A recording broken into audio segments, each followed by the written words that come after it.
The Dongua begins by showing us the city called Yue in the year 4386, where we see that people are able to use magic and technology to have a better quality of life and live in peace. But at that moment, a powerful giant toad named A appears and begins to destroy everything in its path. Noticing this, a group of mages known as the Immortal team appear to stop A, and they begin to fight the powerful toad. During the fight, a mage named Y realizes there's a child caught in the middle of the conflict who turns out to be the protagonist named Wan Ling. For this reason, he decides to rescue him and then asks him to stay out of the fight.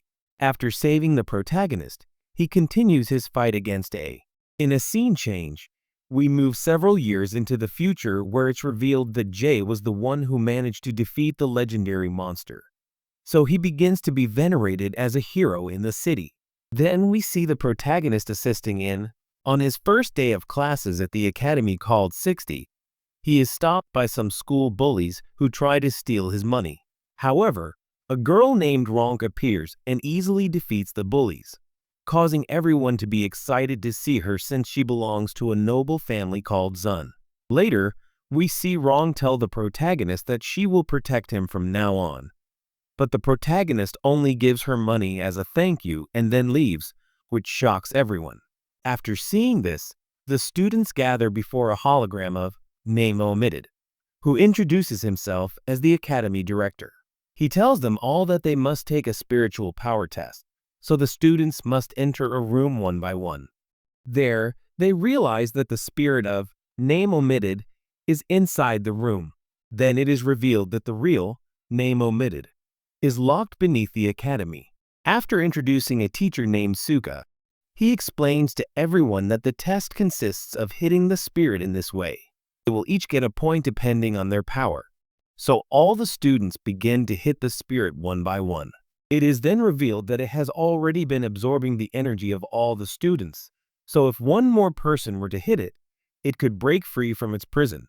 But then the protagonist appears, and upon seeing him, A realizes, and it is revealed, that the protagonist was the one who actually defeated A in the past, since A was left unconscious after being defeated by a single blow from the toad.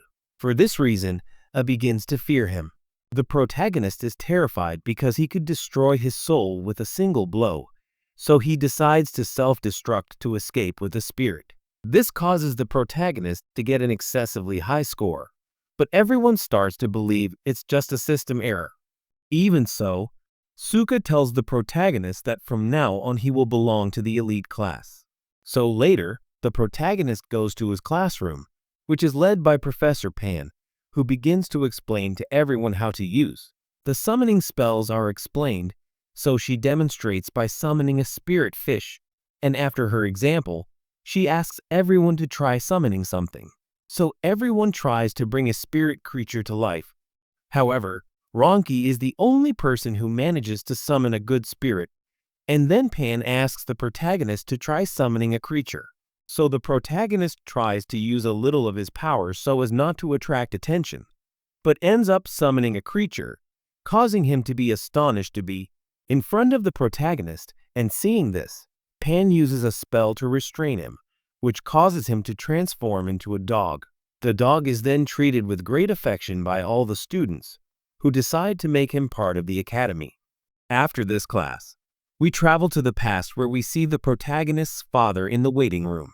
Suddenly, a large explosion occurs in the delivery room, and then the newborn protagonist appears walking in front of him, causing his father to.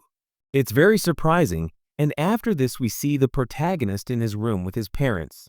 He realizes that despite being just a baby, he possesses enormous power. So from this moment on he decides to try to go unnoticed.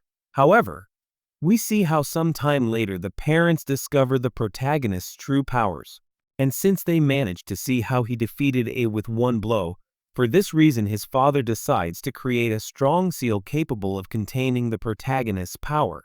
But during this process, his emotions are also suppressed.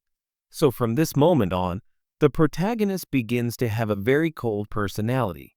Back in the present, we see the protagonist returning to the academy after his first day.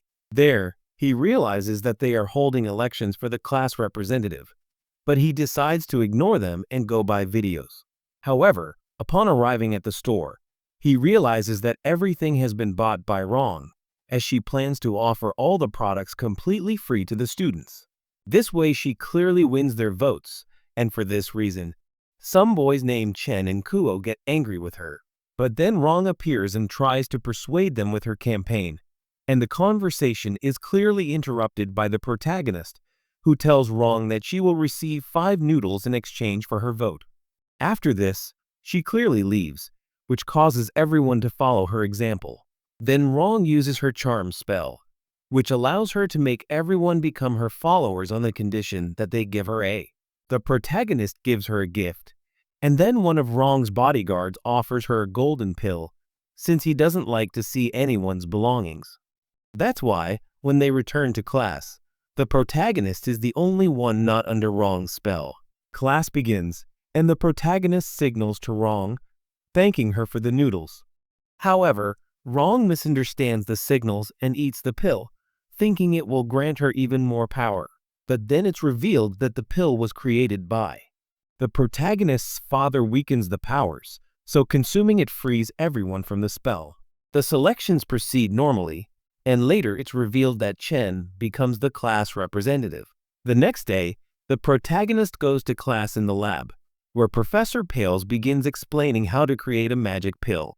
After mentioning the necessary ingredients, she asks everyone to try making one, and the students start creating them, showing us that Ku is the one who has it, the greatest talent for creating pills. And then we see Shen destroy a sacred furnace belonging to his family, causing him to flee the room in tears. After this, all the students leave the lab to allow their pills to refine.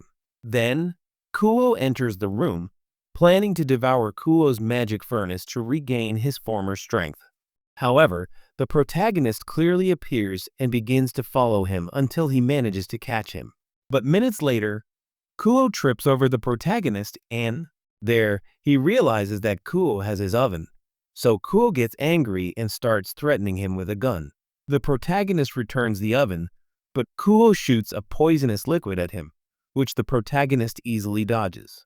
This causes the poison to hit Chang, who was standing behind the protagonist by pure chance. Seeing this, Kuo asks the protagonist for help, so they both start working on an antidote for Chang, but Kuo interrupts the process, using his ability against him. Kuo's oven, and upon seeing this, the protagonist and Kuo capture A, who explains that his ability allows him to accelerate and reverse time. With his help, they decide to speed up the process of creating the antidote and then deliver it to Chang. Later, Chang wakes up in the schoolyard next to the protagonist. Iko explains that they managed to repair her family's oven, which makes Chen happy. Chen and Kuo begin to develop a better relationship with the protagonist. The two become each other's first friends. The next day, we see the protagonist in his classroom when Ron appears and asks him out on a date. Suddenly, the protagonist notices assassins trying to kill Ron, so he uses his power to take down the sniper. After this, he accepts Ron's offer, causing everyone at school to start talking about the date on social media. Then we see Sua asking the protagonist to head towards. The protagonist arrives at the address and encounters Ron, who reveals that he knows the protagonist was the one who defeated Ron years ago. Ron asks the protagonist to consider him his student and train him, but upon seeing this, the protagonist decides to use his powers to erase part of Ron's memory. The protagonist then calmly leaves the address, and the next day we see the protagonist at home. Upon opening his bedroom curtains, he realizes Ron is there with his escorts, causing the protagonist to surprised, and after this, his parents begin to encourage him for his first date. So, after receiving several pieces of advice, the protagonist leaves his house and then gets into Ron's limousine to go to an amusement park.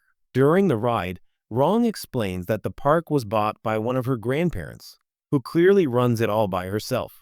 So, upon arriving, he only finds them and the guides.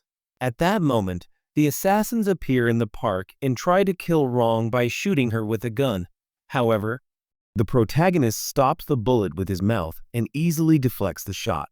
After this, he erases this last memory from Ron and the guide, thus thwarting the assassination attempts throughout the tour. They spend the entire day trying to achieve their goal without success. Then we see Ron and the protagonist decide to go on the Ferris wheel. Once at the top, they clearly begin to see the fireworks that Ron's escorts have prepared, and they share a nice moment together. Then the assassins appear and begin threatening them with their weapons. Rong realizes they belong to a criminal organization called Jin Lu, and she stands up and begs them not to hurt the protagonist, as she plans to sacrifice herself to protect him. The protagonist, clearly enraged, uses his power to send the assassins flying out of Lanoria. He then asks Rong to promise to keep his true strength a secret, to which Rong replies that, yes, he will, so they both continue watching the fireworks together. After this incident, the next day the boys return to the academy. However, Yin Lu's leader, Zhang, is spying on Rong because she plans to kill her again. The boys then meet up with Suka, and Essen reveals that the previous night he was at the amusement park with his group because he planned to protect the protagonist and Ron, since he hadn't completely lost his memory. He uses his magic against him to make him think he defeated the two assassins in the park, thus taking all the credit for stopping them. After this explanation, he shows him an assassination order sent by Jin Lu, which means Ron will be attacked that same day. He mentions that he has already taken care of the academy's security, so several elite soldiers appear at the school to protect it. After this, the protagonist Ron, Kuo, and Chen are taken to the principal's office. They are in the safest place, however. We see how in the courtyard an assassin named Su appears from under the ground, and after this he begins to take out the guards outside, and then he makes contact with his other companions, and on the other hand we see how Wei and Suka realize that they are already being attacked, so they become alert while the boys are chatting very calmly, and then Rong tells the protagonist that she will protect him since she is beginning to fall in love with him little by little, and in a scene change, we see the second assassin, Yin, appear and use his poison and weapons to eliminate the soldiers in the school hallway. However, Yin is then hit by a powerful attack, which he narrowly dodges. It's revealed that Sua was the one who shot him, and the two begin to fight, causing a huge commotion in the hallway. Sua then demonstrates his true power, so Yin decides to use a poison smoke bomb to try to escape, but it crashes with the door to the principal's office, since the protagonist decided to go out to get some noodles, and while he's on the ground, Suka takes advantage of the situation to knock him out of the fight. On the other hand, we see how Su has defeated all the guards, and then he appears in front of him, so Su begins to pet him. However, begins to absorb all his life energy, and after this, he becomes his original form, with which he manages to defeat him very easily. In a scene change, we are introduced to the leader of the assassins called Suji, who Suji is gathering energy to destroy the defense of the building, but at that moment the protagonist appears and then receives the package of noodles from the rooftop. So Suji thinks he has clearly not been discovered. However, the protagonist heads straight for him, and upon being discovered, Suji decides to use a hammer against the protagonist, but when he uses it, his power rebounds against him, causing Suji to be knocked out of the fight. After this, he finds himself with the protagonist, who is completely proud of him, but the protagonist uses magic to make Wei believe that he was the one who truly defeated Suji, thus taking the credit again. Meanwhile, the protagonist pretends to be seriously injured in Wei's arms, so he spends the next few days resting at home, as Rong sent him the best technology to help him recover. Then she appears along with Kuo Chen and A to visit him, bringing him several gifts. Later, Rong tries to inject the protagonist with medicine, but the protagonist gets up. He immediately says he's fine, and then Shen gives the protagonist a bracelet that evaluates each student's spiritual power, since the Spirit Sword tournament is approaching and they need to decide who will participate. Each student begins using their spiritual strength to obtain their scores. Meanwhile, we see the same thing happening at Academy 59, as they also plan to participate in the tournament. And there we see the student council president, Tang, demonstrating his. The protagonist is able to position himself in first place in the ranking, but then he tests it and, realizing he applied a great deal of force to his bracelet, decides to send it off the planet. On that occasion, the protagonist gets a null result, and this puts him in first place in the ranking. Seeing that this could be a problem, the protagonist decides to visit Kuo's house later, and there he asks her to alter the ranking results. So she tries to enter the system using her abilities. However, this triggers a security alarm, forcing Cube to quickly exit the system. Ultimately, he fails to change the protagonist's score. The following day, we see the members of Academy 59 training under optimal conditions, as they have access to various training fields within the Academy to explore and develop their abilities. Meanwhile, we see Jay meeting with Pan and Sua to discuss the tournament, revealing his reasons and telling Pan to trust him. He takes on the new students and tries to train them a bit so they arrive fully professional at the tournament. After this, he mentions that the fifth member of the team will be A, since spirit animals can also participate in tournaments. For this reason, he asks it to perform the spirit energy test and tells him that if they win, then he will free him from his chains. So it decides to use his magic, and by doing so, he positions himself second in the school ranking. After this, we see the protagonist, Rong Chen, and Kuo. They are enjoying their respective hobbies. But at that moment, Suka decides to contact the four of them and informs them that they have been chosen to be the representatives of Academy 60 along with Ya. Since it is a spirit sword tournament, they must forge one before the tournament begins. However, Chen clearly demonstrates that he already possesses one, which he received from his father. Then we see that Ku and Rong also possess their own spirit swords, and after this, Suka wonders if A is capable of producing one. A responds by showing her own spirit sword. Then we see the protagonist mention that he also possesses his own, so everyone is ready for the tournament. After this, Suka explains that spirit swords can evolve to the point of having a life of their own. So they ask everyone to train until their weapons have a spirit. After this meeting, he heads towards his parents, who are watching the news where several soldiers are invading the base. Yin Liu is talking, but then the protagonist interrupts them and asks where his spirit sword is. After this, they begin searching for it. The next day, we see the protagonist meet up with the others and show his sword to his friends, causing everyone to be surprised at how small it is. After this, Suka explains to everyone that they will be at Academy 59 for 50 days. So she is surprised to see that the protagonist isn't carrying anything with him. But then it's revealed that the protagonist plans to fake a stomach ache. To avoid participating, he gives Sua a flimsy excuse, and after that, they all head to Academy 59. Along the way, it's revealed that the protagonist's sword possesses a spirit named. And yes, clearly, as I narrate this anime, we can say that the names are very strange. But well, that's what the story says, which he tries to hide so as not to scare the other participants.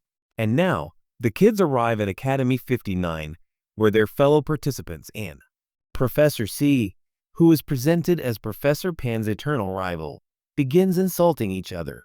Following this, Sia decides to use a texting ability against the protagonist, planning to mock Pan by exploiting her student's low level.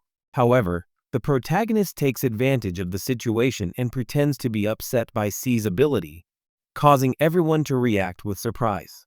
At that moment, she tells the protagonist that her power seal is about to break, which could. This causes the protagonist to destroy the world with his unleashed power. So the protagonist decides to pretend to be unconscious to find a way to prevent his seal from breaking. Then we see the academy nurses carrying him to a stretcher, and at that moment a lightning bolt strikes the protagonist, causing him to start burning.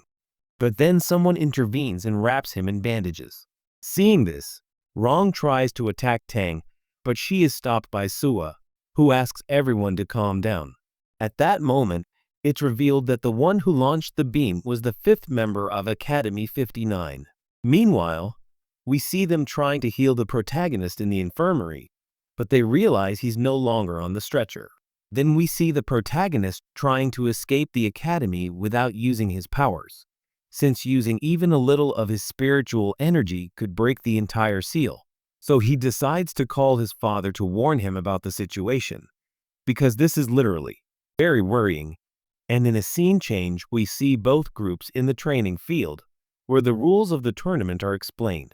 The tournament consists of planting their swords in different altars across a huge field, as these will accumulate points. The team that reaches 100% with their weapons will win, demonstrating that the game is similar to Capture the Flag. After the explanation, Quo realizes that Group 59 only has 4 members, but then a 5th member appears, named Feng, who proves to be very skilled and fast, begins to flirt with Rong, offering him a rose. Chang tries to stop him, but Feng starts hitting him repeatedly, demonstrating his power. After this, Sheng gets back to his feet and begins to fight seriously, so Feng decides to use his negative energy against him, causing Sheng to lose his arm. But then the protagonist appears and saves Sheng, restoring his arm in the process, which surprises Feng upon seeing the protagonist. He clearly decides to hit him, but the protagonist takes the blow directly. After this, the protagonist approaches Rong and shows him the rose that Feng had recently, causing everyone to be surprised by the protagonist's speed. Then Xia interrupts the fight, asking everyone to go to the break room. We then see how Jian infiltrated Academy 59. However, she is easily discovered by Fen, who realizes that she is not a young student, which makes Yan angry and sends him to. He flies away with a single punch, and then Fen starts using his negative energy. However, Jian nullifies it in a second and then defeats him using his fingers. We see the protagonist cross paths with them, and upon seeing him, Jian takes advantage of the situation. He clearly decides to attack the protagonist as well, and after this, Jian kidnaps them both, leaving them on the rooftop of a building belonging to the chain. There, he begins to provoke the protagonist, causing him to gradually become angry and the seal to begin to break. But then he intervenes and mentions to the protagonist that the noodles are on sale, which causes the protagonist to calm down again.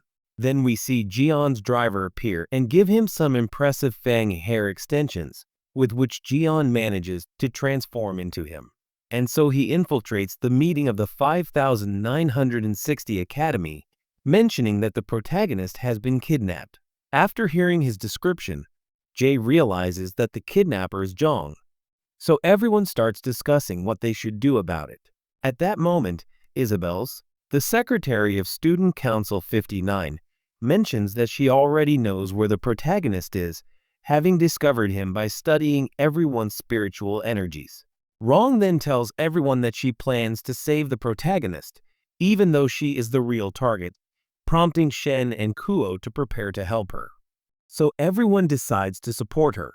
Upon realizing that the guards are on their way, the driver decides to approach Feng, and they hide him in a downstairs room with A. The kick causes him to fall completely unconscious, and after this, the driver begins to fight against Rong's guards. After defeating several, he decides to create a great spell which summons an army of spirit riders in the sky. However, Rong stops them all using his spirit sword, and after this, he summons more swords with which he begins to challenge the driver. At that moment, the driver begins to remember his past, revealing that he is actually Zhang's master, named Nei, who he was training her so that she would be able to kill him someday. And after this flashback, we see Nei trying to kill Rong. However, Ye appears to save her and then begins fighting Jian's master, which gives Jian time to approach Rong, who was injured after fighting Nei. But then we see her main bodyguard stop her, so they both begin to fight. On the other hand, we see Ian get shot by a sniper, which causes him to fall wounded. On the rooftop of a building, Nate approaches him, but as he does, Nate decides to self-destruct using a powerful spell. However, this is stopped by A, who manages to absorb most of his energy. In a scene change, we see Ron's bodyguard die after fighting Jian. Then we see her approach Rong, but upon noticing that she is surrounded by Jian's men, he decides to retreat, thus ending the conflict of the protagonist's kidnapping. So, the next day, the official battle begins. Among the academies, we see Jian transformed into Feng, and after the ceremony, both groups head towards some teleportation crystals. The protagonist's father appears to give him a new seal, but the protagonist teleports away before he can arrive in time, forcing him to participate with his weakened seal. Then we see Team 59 appear on the field, and Tang asks Isabel to locate all their rivals, which allows him to know there. The current situation reveals that he is already close to Jian. And on the other hand, we see how a subject named Fate decides to go in search of the protagonist, making him the weakest member of Team 60. After this, Tank discovers that Cube is hiding behind a rock and automatically eliminates him very quickly. But then it is revealed that he was actually a replacement clone, clearly not the real Cube. Therefore, the real Cube heads to help the protagonist, and on the other hand, Cheng tries to take an altar, protected by metal blades that cut through everything in their path, appears before him. Shen tells her he was raised not to hit a woman and offers to take 3 blows first. Isabel then unleashes her netting ability, causing Chen to injure himself until he is badly wounded. Meanwhile, Jan, disguised as Feng, confronts him, but after an exchange of attacks, she hides from him to remain at a safe distance. Except for what Jian decides to continue on his way to keep gaining more altars. And then in a scene change, we see how F encounters the protagonist. But when he tries to attack him, Q appears to defend him, who begins to use his insult magic to attack, starting a fight to defend the protagonist and take an altar. And on the other hand, we see how Rong manages to conquer an altar. But then she is attacked by a spirit sword. So she decides to summon the spirit with her own weapon, and there, it is revealed that Tang was the one who attacked her, demonstrating that he too is capable of manifesting the spirit of his sword. They immediately begin to fight, but Rong cannot concentrate because her friends are at a disadvantage.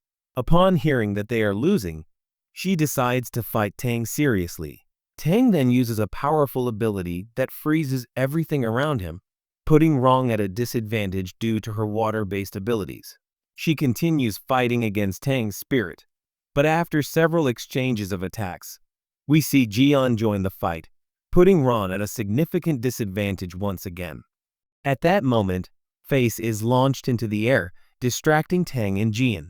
Rong takes advantage of the distraction to escape through the water. Afterward, Tang tells Jan that she knows she isn't Feng, but still asks for her help to win in exchange for helping her fulfill her wish. Jan decides to continue. Tang's orders are followed, and after this, Tang begins to conquer an altar. However, we are shown that Group 60 has also begun to advance, and it is revealed that during the fight between Kuo and Fei, the protagonist encounters A. Upon seeing him, A decides to release some of his spiritual energy through his senses, causing it to attempt to stop the seal on his own. At that moment, they fuse, and we see how the protagonist is able to use his powers as he begins to take charge. To stop the seal, the protagonist sends AF flying through the skies with just a subtle touch on his shoulder. After this, he conquers the altar where AF was located, and noticing how strong the protagonist has become, Group 59 begins to devise a new plan.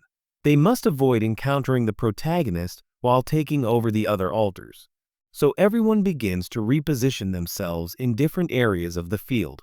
Meanwhile, we see the protagonist encounter Shen and manage to help him recover all consciousness, and then takes the altar where it was, and after this the protagonist begins to smile after talking with his friend, which causes Shen to be happy to see him show his feelings for the first time, and then Ron and Kuo communicate with the protagonist Sheng, and there they begin to develop a plan to win the tournament, so Sheng and he are sent to protect each of their altars respectively, and meanwhile Ron and Kuo decide to go conquer an altar without being discovered by Tang and Zhong, so they take the path of water to reach the fire altar where a member of Team 59 named Leon is clearly waiting for them. He starts fighting K after being provoked, allowing Rong to reach the altar and take it, but then Tang appears along with her spirit to stop her. And it's revealed that Rong and Tang have known each other since childhood, as their families have been enemies for 1,000 years. This is why Rong and Tang don't get along. Then we see Rong start fighting Leon and Tang's spirit. This puts Team 60 at a disadvantage again, as Isabel is guarding the protagonist at his altar, while Yan encounters Cheng and begins a fight to retrieve the metal altar. Chen manages to dodge Jian's negative energy attacks, buying him valuable time. The altar requires holding the sword for 10 seconds, and upon noticing this, Yan provokes Shen by telling him that that's not how a man fights, which causes Shen to remember his childhood with his father, who hated training and fighting. His father realized Shen possessed a hidden power despite his hatred of fighting. Following this memory, we see Jan decide to use metal blades against his enemy, but Chen defends himself using his spirit sword, barely withstanding Jan's attacks. Jan begins to break through Chen's defense, so she clearly manages to knock him down. However, Shen refuses to let her take the altar, so Yang starts hitting him until he's out of the fight. After this, she heads towards the altar to conquer it, but Shen gets back to his feet and shows part of his hidden power, which prevents Yang from taking the altar. On the other hand, we see how Rong managed to buy Kuo time, which allows him to activate the power of his spirit sword, causing a great phoenix to appear from Kuo's sword and feed on it. With Rong's sword and the power of the phoenix, Kuo manages to defeat Tang Wei and Lun at the same time. In a scene change, we see how the protagonist tricked Isabel by revealing his true identity. Meanwhile, we see the protagonist begin to conquer the remaining altars, since having a power level of just a minute means no one will notice his presence. This causes Group 60 to equal Group 59 in score. At that point, Jian gets angry and shows his true Cheng form, attacking him in the process. On the other hand, we see how the protagonist continues striving to conquer the remaining altars. His father notices him, which makes him happy, since throughout his life he has never strived to win anything because he couldn't let anyone know his true power. But at that moment, it's revealed that thanks to the friends he's met, the protagonist is now showing his feelings. Therefore, upon reaching the last altar, he tries to suppress what he feels, as he can't, allowing the seal to break. So with victory imminent, he tries to remove his hands from the sword. However, Rong appears and helps him keep his hands on the altar, causing Academy 60 to definitively win the tournament. In a scene change, we see Kuo arrive at the altar where Sheng is. He realizes that Sheng is completely dying, so Kuo begins to ask the organization for help to save him. So the teachers decide to go to his aid and, on the other hand, we see Ron begin to celebrate the victory with the protagonist. But then Jian appears behind Ron and uses an ability to destroy his soul in front of the protagonist. Seeing this enrages the protagonist excessively, causing Iona to break the seal. Iona then appears and stops time. However, the protagonist breaks the time barrier and strikes Jian very hard. After this, he begins to fight her with time stop, thus demonstrating his enormous power against her. She realizes she's no match for the protagonist, so she accepts to die at his hands. However, the protagonist stops before delivering the final blow as he begins to remember Rong. Jian begs him to kill her, but the protagonist ignores her and decides to return to Rong. Upon doing so, he tries to heal her using his magic, but when he mentions there's nothing more he can do for her because her soul has been completely shattered, the protagonist begins to cry. At this point, he gives her the option to keep the time stopped forever or the course of time was reversed. After some thought, the protagonist decides to ignore both options and proceeds to try to reset the world on his own. We then see the world begin to be destroyed by various consequences and then be reset again and again by the protagonist. But after resetting hundreds of times, the protagonist realizes that the world always ends up destroyed and that each time it returns to the same point. He was in the same state when Kay appeared and told the protagonist that it was now impossible to recover her. Then the protagonist tried to reset the world again, But Ale mentioned that it was useless to try so many times because the girl was sadly going to die since the result would be the same. Then the protagonist asked A if he was able to stop time, to which ST replied that he could make energy flow at the speed of light, which caused everything around them to stop. Then the protagonist, he asks if he has the ability to go back in time, and Ale mentions that to do so he needs an enormous amount of energy. But then the protagonist decides to activate the energy he has stored off-planet to help, which surprises us since the protagonist plans to go against the rules imposed by the heavens. However, the protagonist tells her that he doesn't care, so upon hearing this, Ale decides to merge with him once more, and they try to turn back time. After this, the protagonist, he appears on his first day of the academy where he begins to be bullied by the same thugs, but then Shen and Kuo appear to help him, causing the protagonist to thank them both again. After this, the protagonist goes to class, but there he realizes that Rong is not present in this world, revealing that the protagonist did not return in time but created a new world where he could live a normal life. However, this world is absorbing the original world, and Rong is not in this new world either, so the protagonist begins to live his normal life, but at the same time feels like he has forgotten someone very important in the past, or something like that. Meanwhile, in the original world, we see great chaos in the underworld, and Rong's spirit appears before the king of the underworld. The king begins to review his records and is surprised to see Rong's surname, so he decides to do a DNA test, and it is revealed that Rong is a descendant of Sun Wukong. Everyone in the underworld becomes agitated upon learning this, and then the king restores Rong's soul to its normal state, as he is a descendant of a god. After this, they decide to send it back to Earth with his body to prevent the protagonist from destroying all the worlds, since he is literally causing chaos.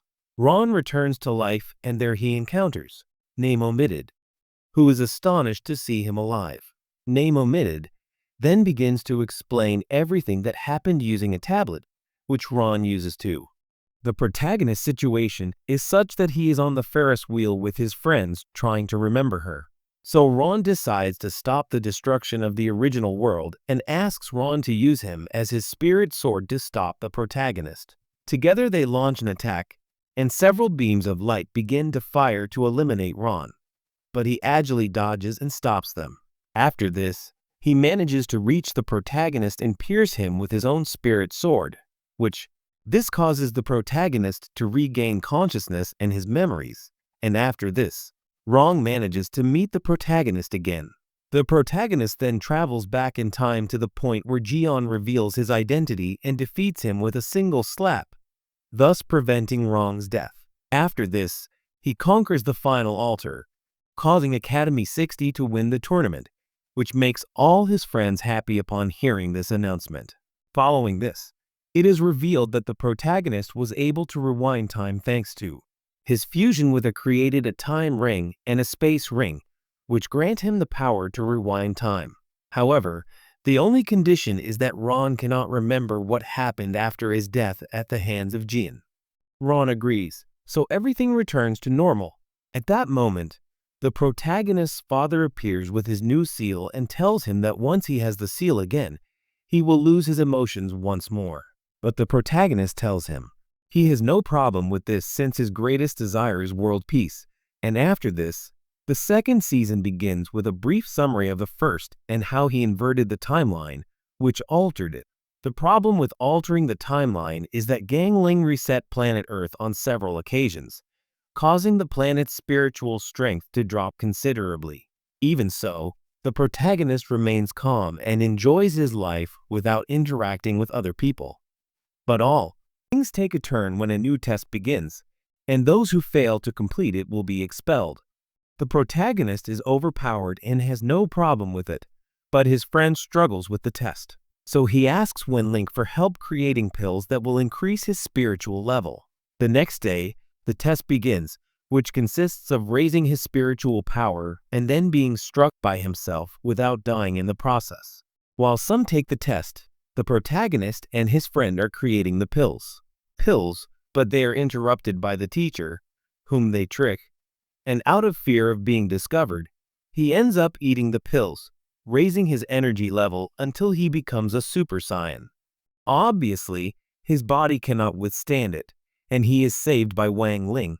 After this, he manages to pass the test, and when it is the protagonist's turn, everything goes wrong because his spiritual level is too high and affects the Earth's spiritual energy again, opening a rift in space, allowing the spiritual impulses from the human world disperse to another world, a world where those who sent the jealousy-eating toad to conquer Earth reside. The toad failed, and their objective is to steal Earth's spiritual energy. However, now Earth is stealing spiritual energy, which bothers them. So they decide to search for the jealousy-eating toad. Adding to all this, the protagonist's seal is about to break, so his father must immediately remove everything from him. And as the master, the toad, Trargao, was outside the house. Wan Ling's energy ended up eliminating him, but the problems wouldn't be solved that easily. The sister of the leader of the Shadow faction, who wanted to eliminate her rival, arrived to free him from the supreme prison, or so she thought. In reality, she was seeking revenge because the day Ling defeated the jealous toad, one of the ships Yue and Kang were traveling on was damaged, and Yue ended up in the underworld for 10 years. And now, he returns seeking revenge, as his sister was supposed to shoot down the ship, but she wasn't the one who did it. Just as he's about to kill her, Kang arrives. Kang tells him that he waited all these years and gained weight because of his loss. They still love each other and leave.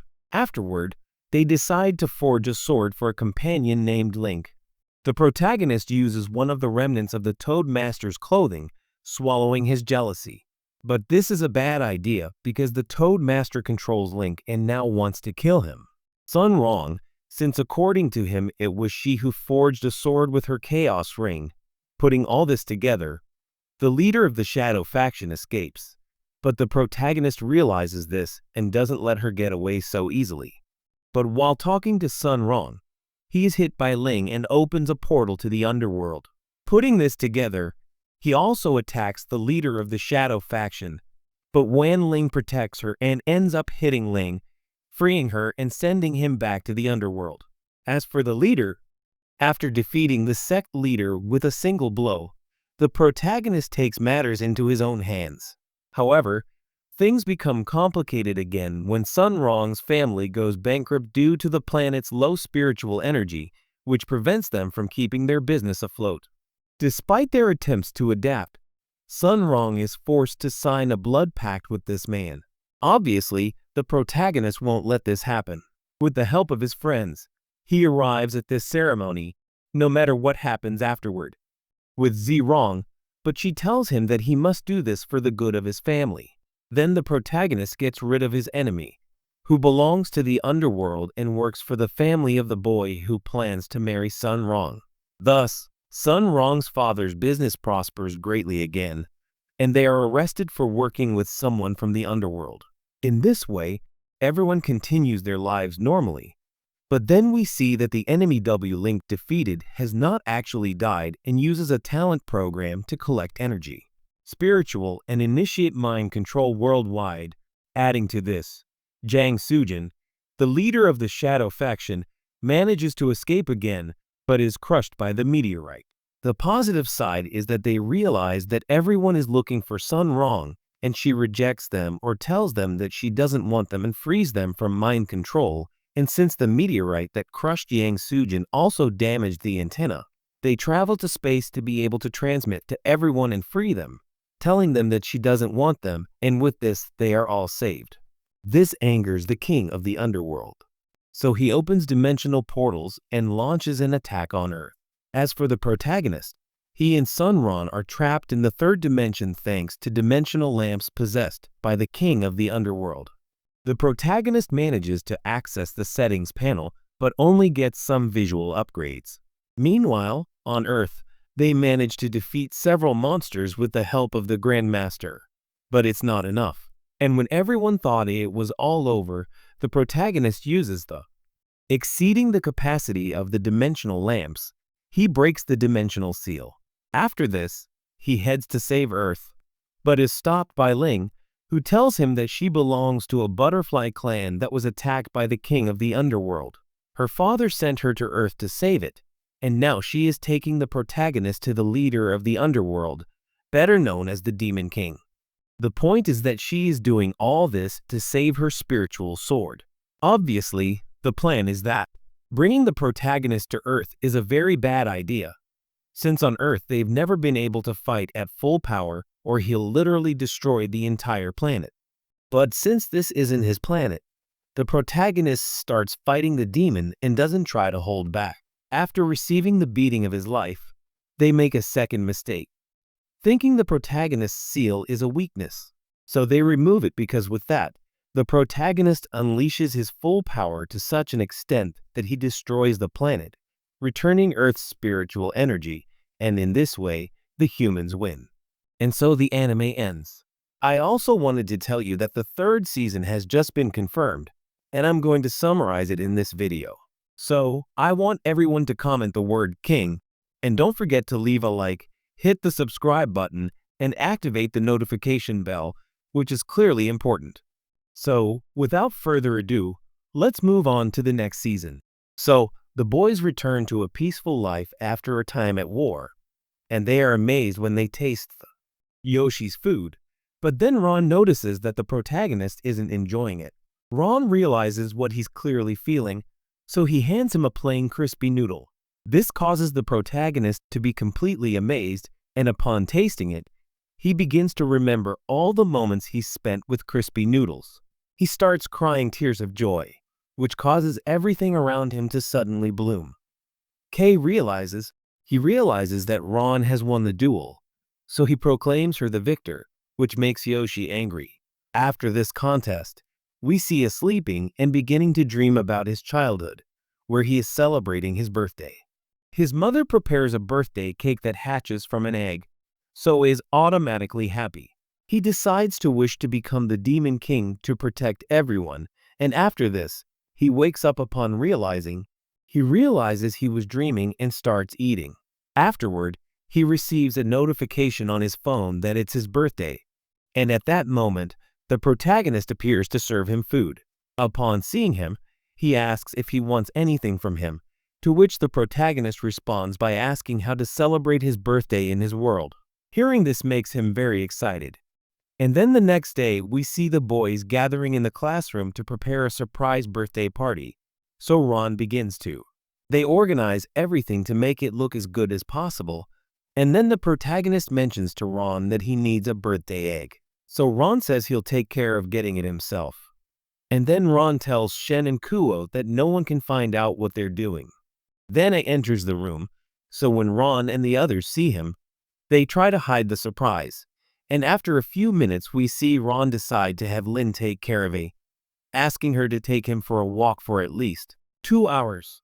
We see how he starts running with all his might, since he wants to make the birthday party surprise a success.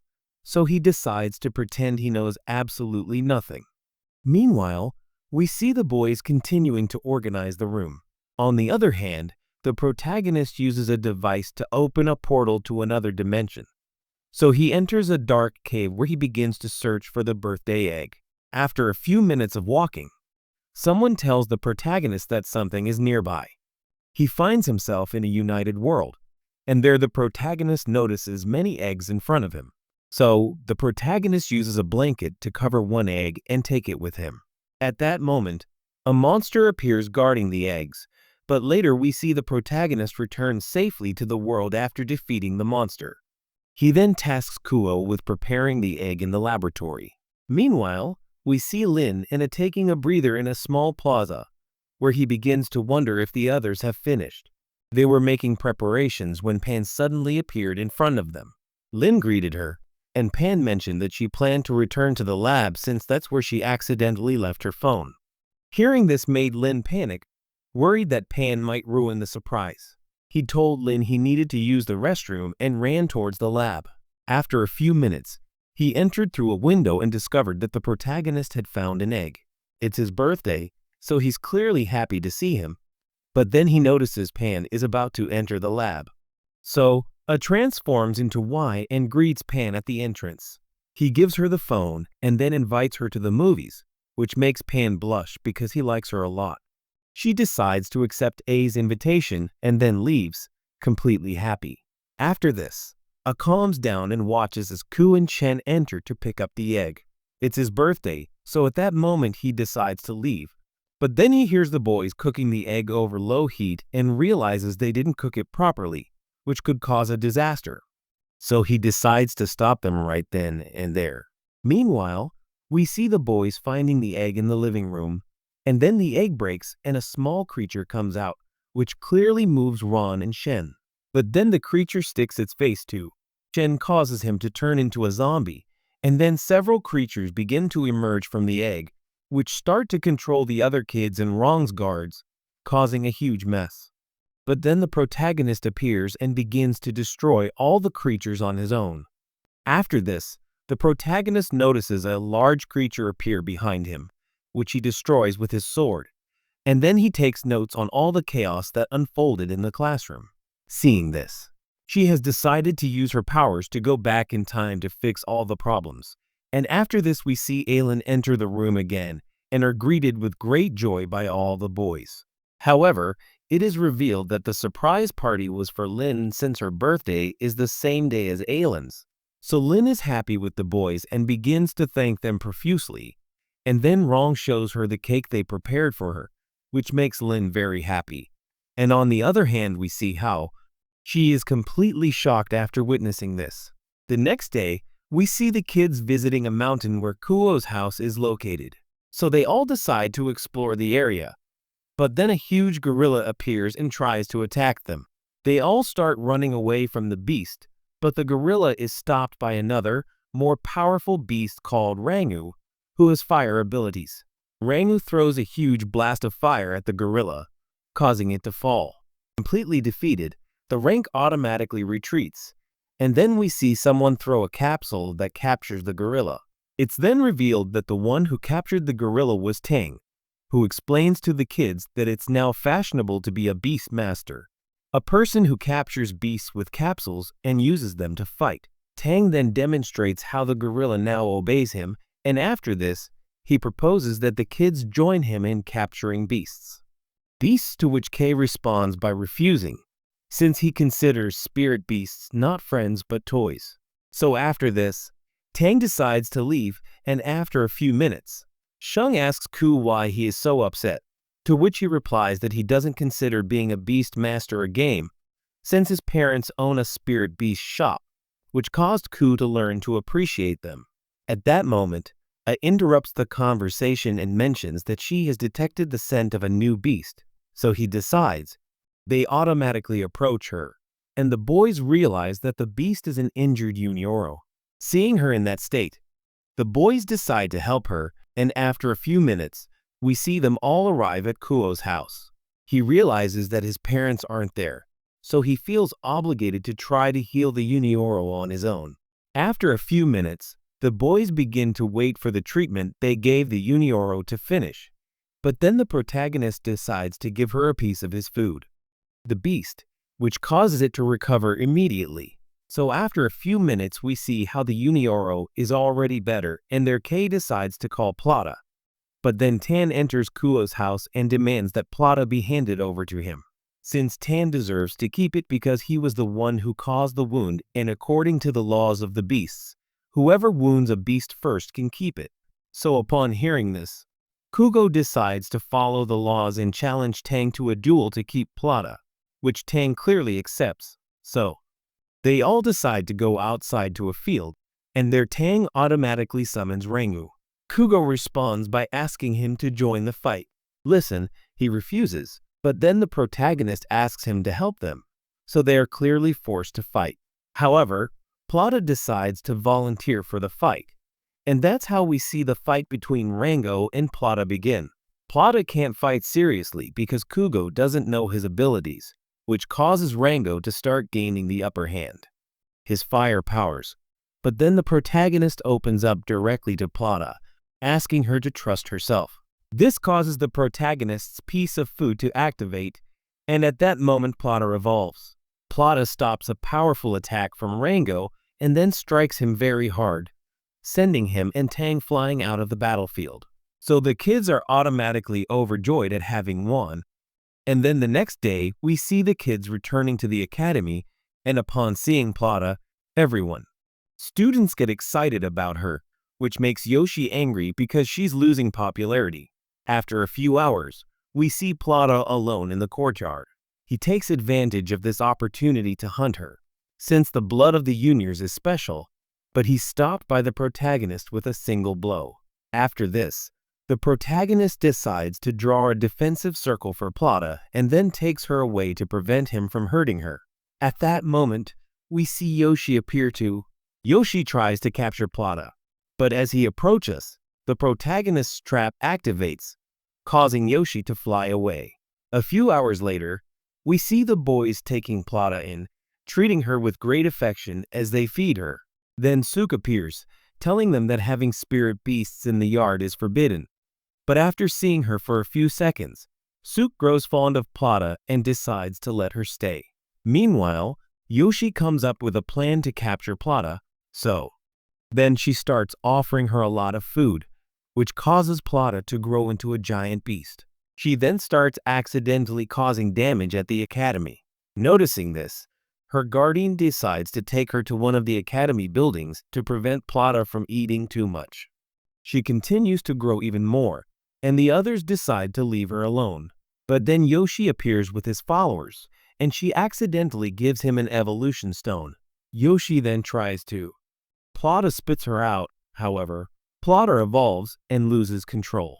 So she heads towards the city and begins to cause a great disaster. So Kuo and his warriors decide to act, and Kuo tries to stop her so that Plata doesn't get hurt. But then Plata swallows Kuo. On the other hand, the protagonist begins to observe everything from a building. So he decides to remove A's seal, which causes her to regain her form as a giant toad, with which she begins to attack. Facing Plata, the protagonist decides to create a plan to stop her. So he makes her open her mouth to devour Plata. Then it begins to absorb her energy, which causes Plata to regain her form, expelling Kuo and the stone in the process. The protagonist then decides to break the evolution stone, and after this, we see that the conflict in the city has ended. Kuo thanks the protagonist for saving him, and then the protagonist reveals that Plata doesn't belong to his world. The protagonist creates a dimensional rift with his sword, which connects to a world full of universes. There, the protagonist decides to return to Plata, where he belongs. After this, we see the kids return to school, and Sukong gathers the protagonist and Cheng for spirit sword training. Cheng prepares to attack the protagonist, but then he starts acting very strangely and bends Sheng's spirit sword, leaving Sheng completely astonished. Witnessing all this, we see Rong training with Lin, but then his sword begins to move, causing them to stick together. Lin is surprised that the protagonist's sword has so much magnetic force, but after a few seconds, she realizes that her sword has awakened, causing it to go through a stage of rebellion. She then says that an awakened sword creates a magnetic field, which causes the swords of sex. Opposite, they are attracted to each other, and Lin offers the boys a place to go at her house so they can ask her older sister for help. After this, the boys go to Lin's house where they are greeted by her sister, who offers to check the boys' swords. But when the protagonist tries to use his sword, it heads towards Lin's sister, and she realizes that the protagonist's sword has awakened, causing him to now feel attracted to Lin's sister. So she mentions that it is necessary. They spoke with him to offer help. But then Ye appeared with his soldiers and revealed that a powerful swordsman in white was attacking the spirit swords. While trying to stop him, the spirit swords of Y and his team were damaged. So they asked Lin's sister for help to repair them. But then Jay received a call informing him that the Shin sword had returned. The group offered to help stop it, since they knew Y and his team weren't in the area. Conditions to stop her, so after a few hours, the boys appear before the swordswoman and begin to fight her. However, the swordswoman easily stops them all. Seeing this, the protagonist tries to join the fight, but she tells him she doesn't want to fight. Lin's sister asks him why he keeps sticking to her, to which Kay replies that he does it because he likes it. Lin's sister then tells him that she likes swords that protect her. Furthermore, at that moment, the swordswoman in white lunges to attack Lin's sister, but she transforms and stops her with a small cut that reveals her face. Upon seeing her, the protagonist somehow remembers his past, where we see how his father bought him the wooden sword when he was little. However, the seller cheated him and decided not to sell him the sword scabbard. It is then revealed that the Shin sword is the scabbard and that Kei is the sister, so the protagonist uses her to attack the Shin sword. This causes her to revert to her original form, and the protagonist obtains a pod with which he manages to maintain the awakening of the rebellion. A few days later, we see Jay following some bandits who stole a sacred treasure from a train. He encounters a man named Thunder who tells him that he recovered the treasure from the bandits.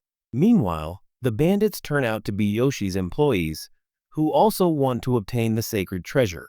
But then one of his ninjas realizes that what he stole is clearly an explosive, so the train car therein explodes. After this, it's revealed that the treasure will be sold at a grand auction. So, Y thanks Truno for recovering it, and then Truno asks Jay if he plans to participate in the auction. Y replies that he's only there to protect the artifacts. After this, we see the most powerful families gathering, and the grand auction begins with the first item being a celestial book. Rong's and Tan's families immediately start bidding exorbitant amounts of money for it. Following this, we see the second sale begin, which turns out to be a pair of antique leggings. It's revealed that these belonged to the Prot and were sold by his father, who decided to throw them away because he thought they were old. The auction then begins to demonstrate the leggings' durability, leaving everyone impressed. They were immediately very surprised, so several people started offering a lot of money for them.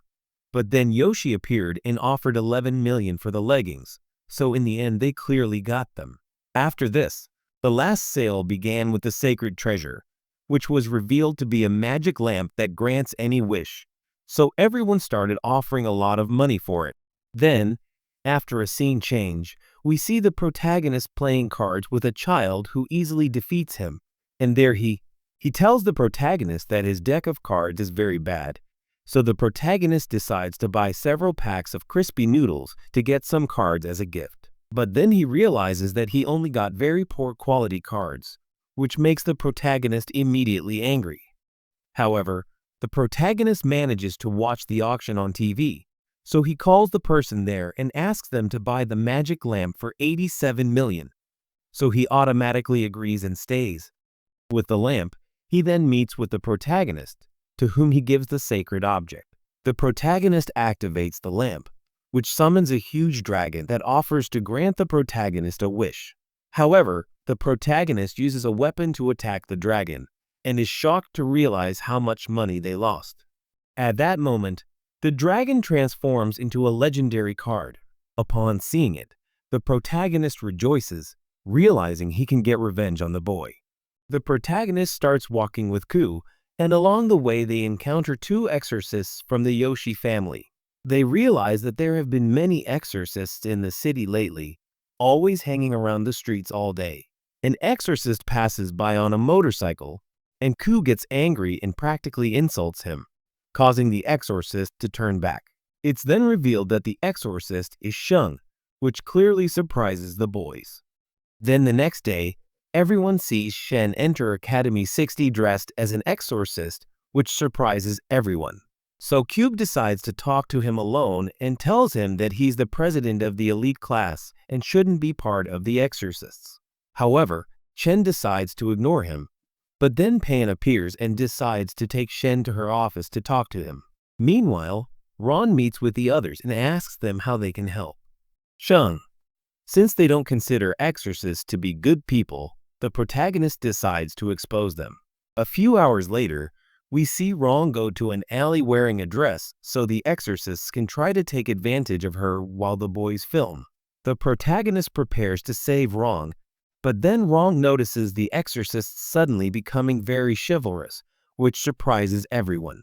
In the end, the boys only manage to film, the nobility of the exorcists.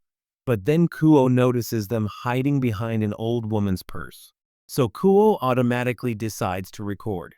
However, the boys see Shen appear to help the old woman cross the street. So the exorcists try to stop Cheng, since it's revealed that the old woman is actually a demon. The exorcists start fighting, and Kuo and Ron decide to join the fight, which makes Shen happy. He decides to defeat the demon. Final blow, and after this, the boys realize that the exorcists are very good people, so they apologize to them. The exorcists decide to invite Ron and Ock to their group, since this way they can fight to defeat all the demons. But then the boys realize that the protagonist hasn't been invited, since he hasn't shown to have the necessary skill, so Chen starts to feel bad for him. After a few hours, we see the protagonist heading towards his house, but Chen stops him, telling him he'll do everything he can to make him one of the exorcists and that he should join the group. This makes the protagonist uncomfortable because he doesn't want to. But Chen reveals that his father kicked him out of the house because he was angry when the protagonist damaged his spirit sword. However, he was rescued by the exorcists, which is why he's so grateful to them. So Chen decides to take the protagonist to the exorcists' hideout. Exorcists enter through the back door, but upon arriving, he realizes they are working alongside the demons, which deeply saddens Shen. He loses control, and his spiritual energy becomes corrupted. Seeing this, the protagonist decides to fight the exorcists and the demons, easily defeating them all in a few seconds. Then, the protagonist releases Shen's corrupted power and, after a few seconds, tricks Shen into believing he saved him, causing Shen to. I was completely surprised to remember nothing, and after a few days we see him inspecting a house, which he decides to enter along with a member of his squad, but they realize that the house is full of demons. So, he decides to call for reinforcements.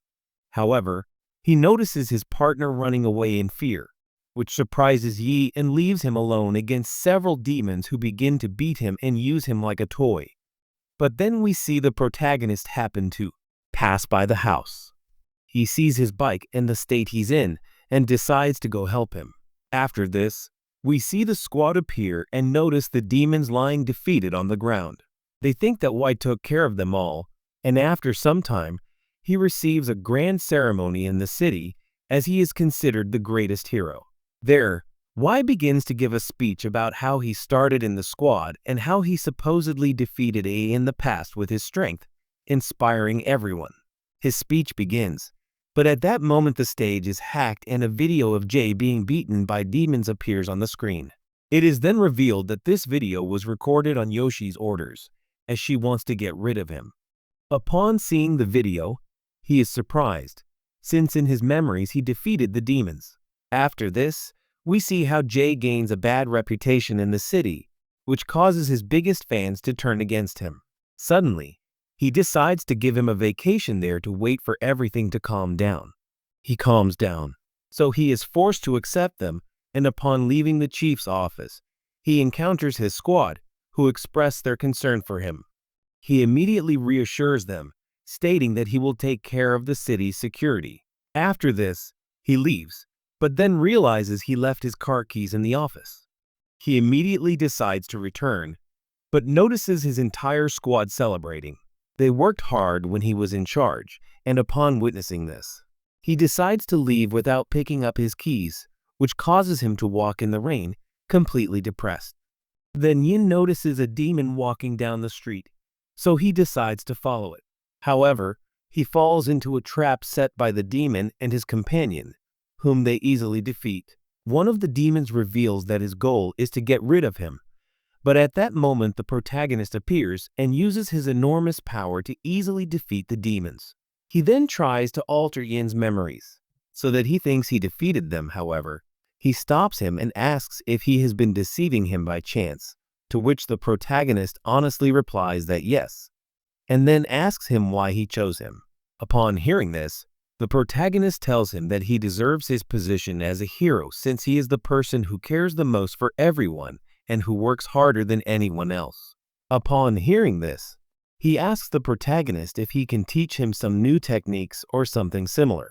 Clearly, the protagonist accepts, and after this, we see how he decides to leave the city to embark on a journey alone. After a few days, we see Kuo in the dining room with Shen, and there Kuo asks him who he will invite for the Saints' Day celebration. Shen lies, saying he plans to invite Link, but then Lin appears and tells him that he will have to work that day.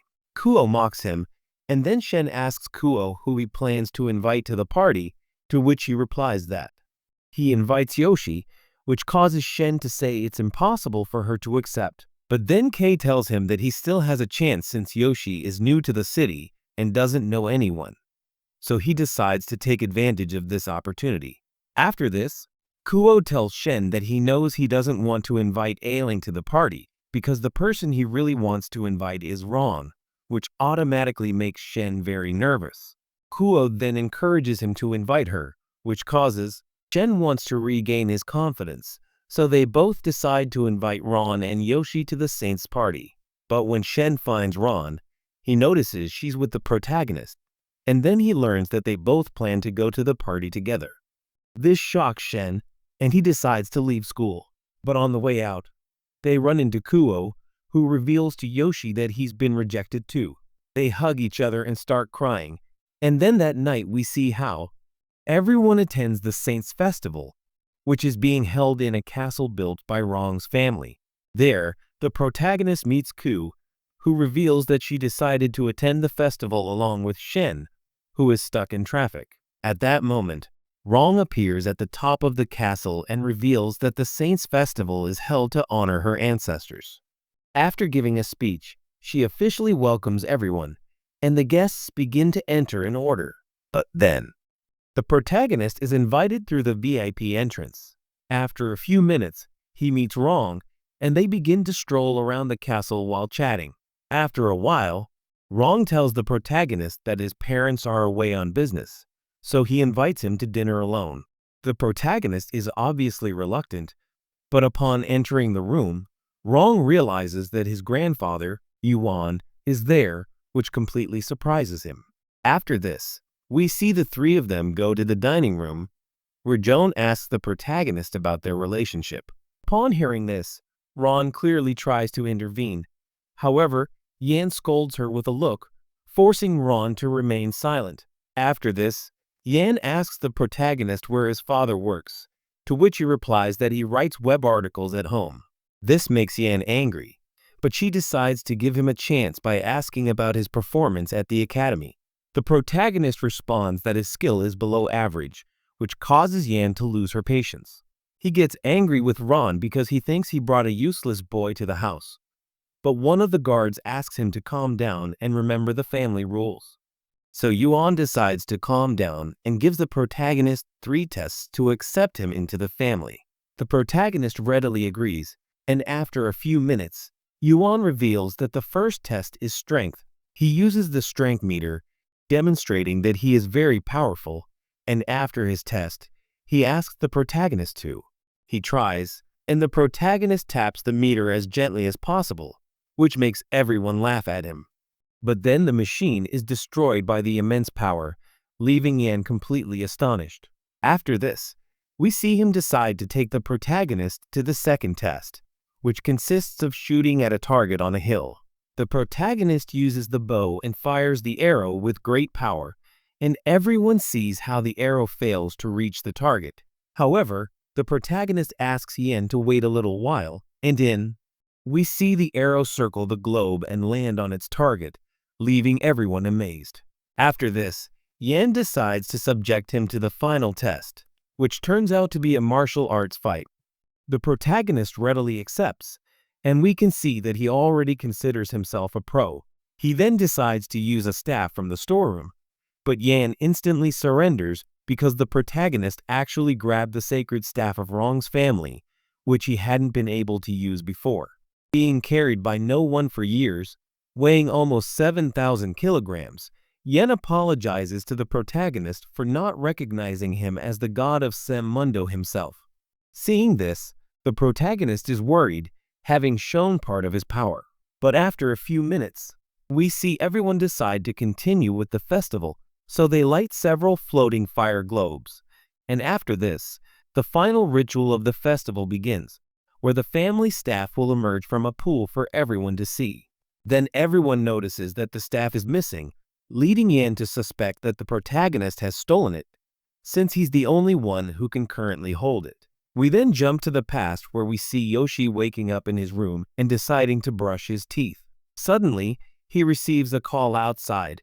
So Yoshi goes out and encounters a large bird who turns out to be Yoshi's father. Yoshi then remembers that the All Saints' Day celebration is coming up soon, and after, Yoshi's father orders her to steal the wrong family staff, which she readily agrees to. Afterward, Yoshi prepares to attend the party, but upon arriving, the security guard refuses her entry, as one of the rules is that she must be accompanied by a partner. So, Yoshi decides to enter with Lin. However, she discovers that Lin is an employee at the party, forcing Yoshi to work alongside her to gain entry. Yoshi carries several glasses of drinks to the main area, but then decides to use it as a distraction. Yoshi knocks over the glasses, causing Lin's dress to get wet.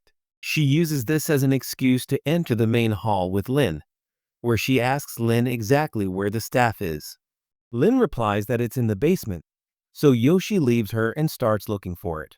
Once there, Yoshi waits for the protagonist and the others to come out of the basement, which she allows herself to be alone with him. So she takes advantage of this situation to enter the basement, where she manages to find Rong's family cane. Back in the present, we see everyone in the warehouse, and Joan apologizes to the protagonist for treating him so badly. She asks him to return the cane, but at that moment, Thunder appears and tells him that the protagonist didn't steal the cane, since he was always by Rong's side. Yuan wonders who could have done it then, and then Thunder. He mentions that the staff can change size at will, so the thief was able to change its size to throw them off. And at that moment, the protagonist decides to interrupt the conversation and suggests they all check the security cameras, which doesn't surprise Yuan and Trun since they didn't know there were cameras. And when they check them, they realize that Yoshi was in the warehouse. And then in a scene change, we see Yoshi in the underground part of his house, which is located inside the island of. The exorcists are there, and Yoshi tries to perform a ritual, but she's interrupted by a call from Rong, who's outside her house, demanding the return of her staff. Yoshi hangs up and tries to continue the ritual, but Cube suddenly starts singing a song at full volume, interrupting Yoshi's ritual again. Yoshi goes outside to meet them and denies stealing the staff, but Rong doesn't believe her, so Yoshi decides. She asks her followers to stop the boys, and after this, Yoshi goes to the hill behind her house where she encounters the protagonist, who asks Yoshi to return the staff. Yoshi then begins summoning several demons to defeat the protagonist, but the protagonist defeats them with great ease. Yoshi then uses his scroll, which is cut by the protagonist, but this scroll sends them both to a seal where they meet Y, and it is revealed that Y had traveled to visit the Exorcist clan, since he had been sent by the protagonist, and once there, he tries to infiltrate the Exorcist temple because there were rumors that several demons were inside. However, Yoshi appears behind him and uses a scroll to send him to the demon seal. He has been fighting several demons since then, and after this, Yoshi reveals that she found the staff but couldn't lift it, so she mentions that she doesn't have the staff, and we then see the seal broken by the Rong family's staff, which releases several demons. The staff then changes size, becoming smaller, and is held by A, revealing that he was the one who stole it. At that moment, we jump to the past where we see Head exhausted after traveling back in time, only to be surprised by the boys' birthday party. But when he sees that the party is for Lin, he is completely shocked. And after this, starts walking down an alley where he collapses, completely exhausted. At that moment, a small demon appears and decides to help him by giving him a piece of his food. After this, the small demon decides to take it to his lair, and there he decides to take revenge on the humans. So he begins to form an alliance with the other demons, who decide to accept and organize a plan to stop being mistreated. So after this, begins to rescue the other demons who were captured by the humans themselves, and then he transforms into Lin to knock Yoshi unconscious. After this, he easily steals Ron's family staff, ending the flashback where Adechi proclaims himself the new Demon King. But then he gets nervous upon encountering the protagonist, so he asks his followers to stay back for their own safety, which they readily agree to. After this, the protagonist asks if he wishes to fight him, to which he responds by saying no, since he knows he couldn't beat him in a fight. So he decides to challenge him to a verbal battle where Ollie will ask 3 questions that the protagonist must answer correctly, which the protagonist clearly accepts, causing surprise because he didn't expect the protagonist to do so. However, the protagonist demonstrates that he will be able to answer his questions, so he decides to ask him the first question, in which he asks for the answer to a complex arithmetic problem, since he has seen how the protagonist was always distracted during these subjects. However, the protagonist gives the answer with great ease, which automatically surprises the teacher since the protagonist has never excelled in school. The protagonist responds by saying that he has always been holding back, so the teacher decides to ask him the second question, in which he asks him to find the pattern between the movements of 3 celestial bodies, which automatically surprises the protagonist since this is a problem he has never encountered before. They've found a solution so far, but at that moment the protagonist decides to attract 3 planets close to Earth to analyze their bodies through practice. Seeing this, he decides to consider the question he posed to the protagonist answered, since the protagonist could destroy the planet if he continues. So the protagonist decides to withdraw the planets, and after this, he begins to get very nervous because he doesn't know what question might be impossible for the protagonist to answer, because it seems to imply who knows everything, but then decides to ask him when his birthday is. This leaves the protagonist very confused since he doesn't know when his birthday is.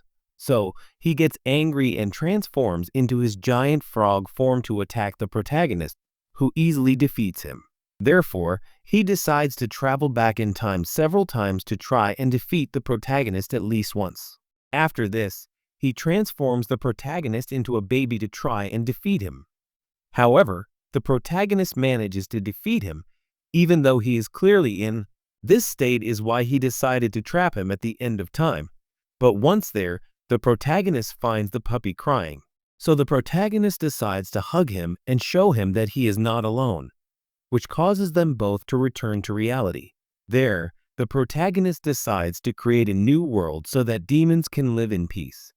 And after this, the puppy asks the protagonist if he can continue being his dog, to which the protagonist agrees, thus ending this conflict. After this, the boys decide she stays on the island of the exorcists to spend a vacation there. And after the events on the island of the exorcists, we see her return to live in the protagonist's house. She decides to observe him in his room, as he is busy using his computer. For this reason, he asks the dog not to interrupt him, and then the dog tells her that the protagonist is preparing a special program, a technique created to alter memory. It is then that she realizes it is the technique of great amnesia is being programmed because Wrong already knows the protagonist's great power. So to prevent anyone else from finding out in the future, the protagonist is preparing himself since he doesn't want to attract any more attention. After a while, we see the protagonist finish the programming and decide to use a small toy called Chow Tang to verify the program he created. After analyzing it, Chow Tang announces to the protagonist that the verification has been successful, while on the other hand, Ale asks the protagonist why he doesn't use. He directly uses the great amnesia technique, to which the protagonist responds that he cannot do it since it has significant side effects that could cause him further problems by leaving lasting damage. After finishing the programming, the protagonist mentions that his father will entrust the rest of the technique to him so that he can clearly finish the job. Then he wonders what Xiao Tang really is, to which he replies that it is a creation of the protagonist of celestial level. So, Ia decides not to believe him, seeing him only as a toy, and then mentions that even though the protagonist is extraordinary, It's impossible for him to have reached his powers at this point, since it's clearly difficult for someone to see even a hint of the celestial path with their spiritual energy. However, the protagonist seems to ignore Ia's words at that moment, and then the next day we see him getting ready for school, but then he receives a message from Ron. So the protagonist greets her and then he reminds her that there's a test today at the academy gym, so Ron is surprised that he doesn't remember. But then the protagonist asks if he'll cause a disaster again like he did in all the tests. The protagonist replies that he's been working on controlling all his energy, and then Ron tells the protagonist not to worry, as she'll keep his power a secret. After this short conversation, we see the protagonist's father appear and tell him that he succeeded. He creates a magic weapon using his celestial path program. So he explains to him that by pressing the weapons button and giving a specific command, it will create a flash that will erase half an hour of memory from whoever receives the light. After hearing this, the protagonist asks his father what command he has to say to make the weapon work, to which his father replies that the phrase is, "Do you believe in the light?" while pressing the memory eraser button, but not being careful.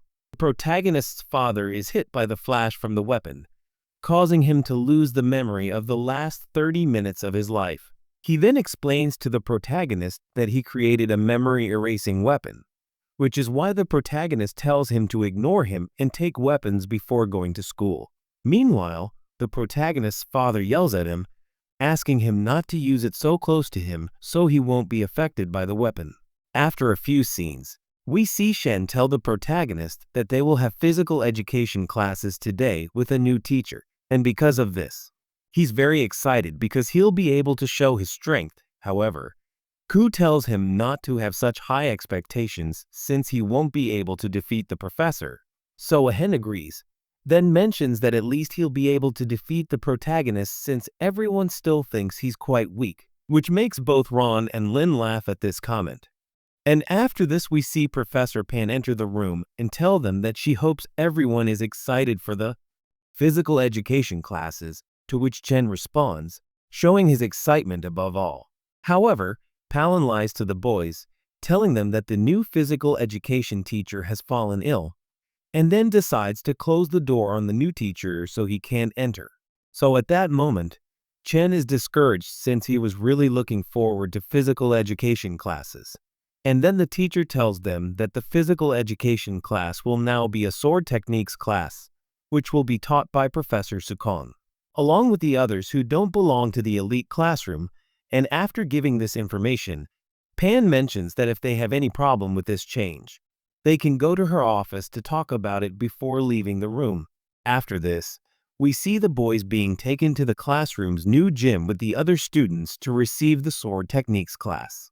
There, they observe how everyone is training their bodies to exercise even more, and Chen tells the boys that this place has been rebuilt.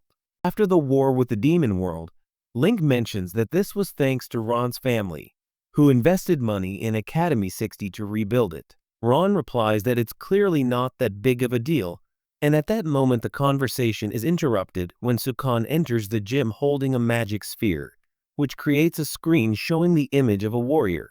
He mentions that before the sword technique class begins, everyone should know. First, a powerful legend of the world named Fan Rui, known as the Immortal Swordsman, whose exact whereabouts are currently unknown, is introduced. Then, Sukon tells everyone that Fan Rui long ago mastered the heavenly path level sword technique, with which he was able to cut through the gates of heaven. Upon hearing this, the students ask the teacher how difficult it is to achieve the heavenly path level sword technique, to which Sukon replies that even for a true immortal would find it very difficult to comprehend one of the 3,000 heavenly paths that exist. So some people never manage to understand even a fraction of this technique in their entire lives, no matter how much training they dedicate to it. Sukong then mentions the destructive power of a high-level technique capable of moving mountains and turning rivers. So Ian realizes that an immortal swordsman is not an ordinary person, since they can even understand techniques of the heavenly path. Then Ku mentions that, even though they belong to the elite course, it's impossible for them to understand. But upon hearing this, Sukanan smiles and tells the students that today they will all have the opportunity to understand this technique. Then the professor activates a magical device known as the Celestial Letter Manual, which is capable of showing someone the weapon and technique appropriate to their level so that the students can better understand this technique. So Sukanan tells them all that they only need to infuse the manual with their energy, spiritual, for it to activate. So the boys are amazed to see the Celestial Letter Manual working for the first time. And then Sukanan mentions that after using their energy and understanding a sword technique, the manual will automatically give a demonstration. And after explaining this, the teacher tells everyone that today they can test the manual to see if they can understand a sword technique. So then Sukanan decides to call the students one by one in list order. And then he calls the first.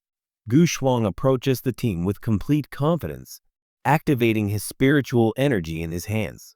He then uses this energy against the manual, while at the same time, we clearly see the protagonist recalling his conversation with Xiao Tian the previous day.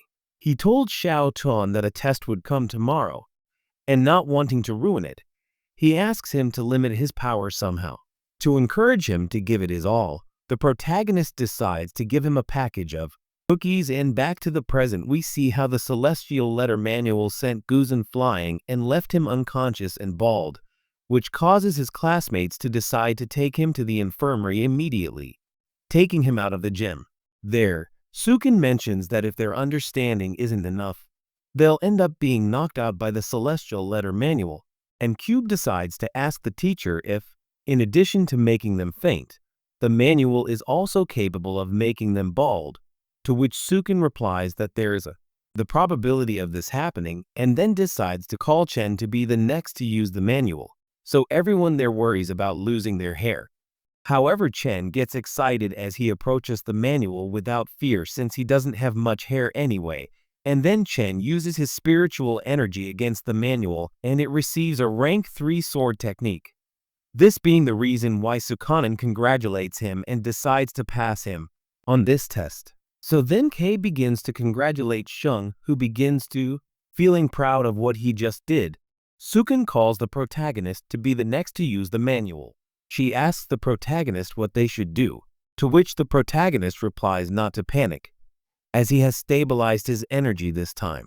Once in front of the manual, Sukan tells him that this time, Sec 60 bought insurance for the academy and the manual to secure the school's finances, since every time the protagonist uses the manual, during testing, accidents or destruction always happen, and Ron asks the professor if he bought insurance for the gym.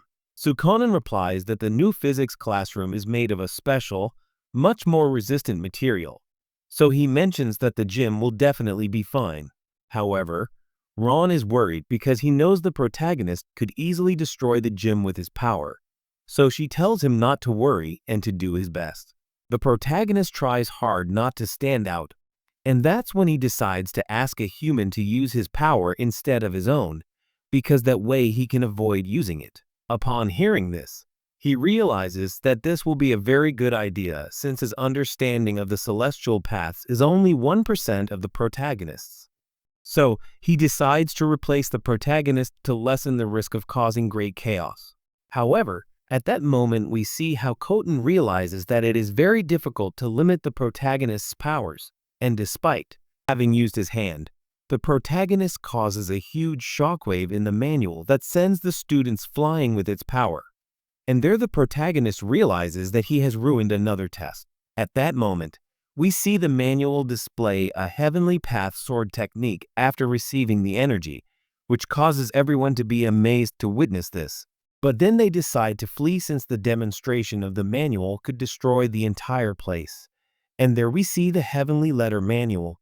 He activates the Heavenly Sword technique, which involves a divine sword falling from the sky and destroying the gym's roof. Suk then asks the protagonist what kind of god he really is. However, the protagonist decides to ignore him and throws something at him to destroy the Heavenly Sword technique.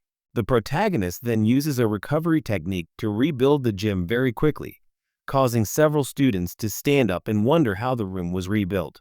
As Ron tries to get closer to the protagonist, She decides to use her father's weapon to erase everyone's memories. However, Rong is severely affected by being too close to the weapon's flash, and she faints from the light. Witnessing this, Sukin asks the protagonist to immediately take Rong to the hospital so she can be treated.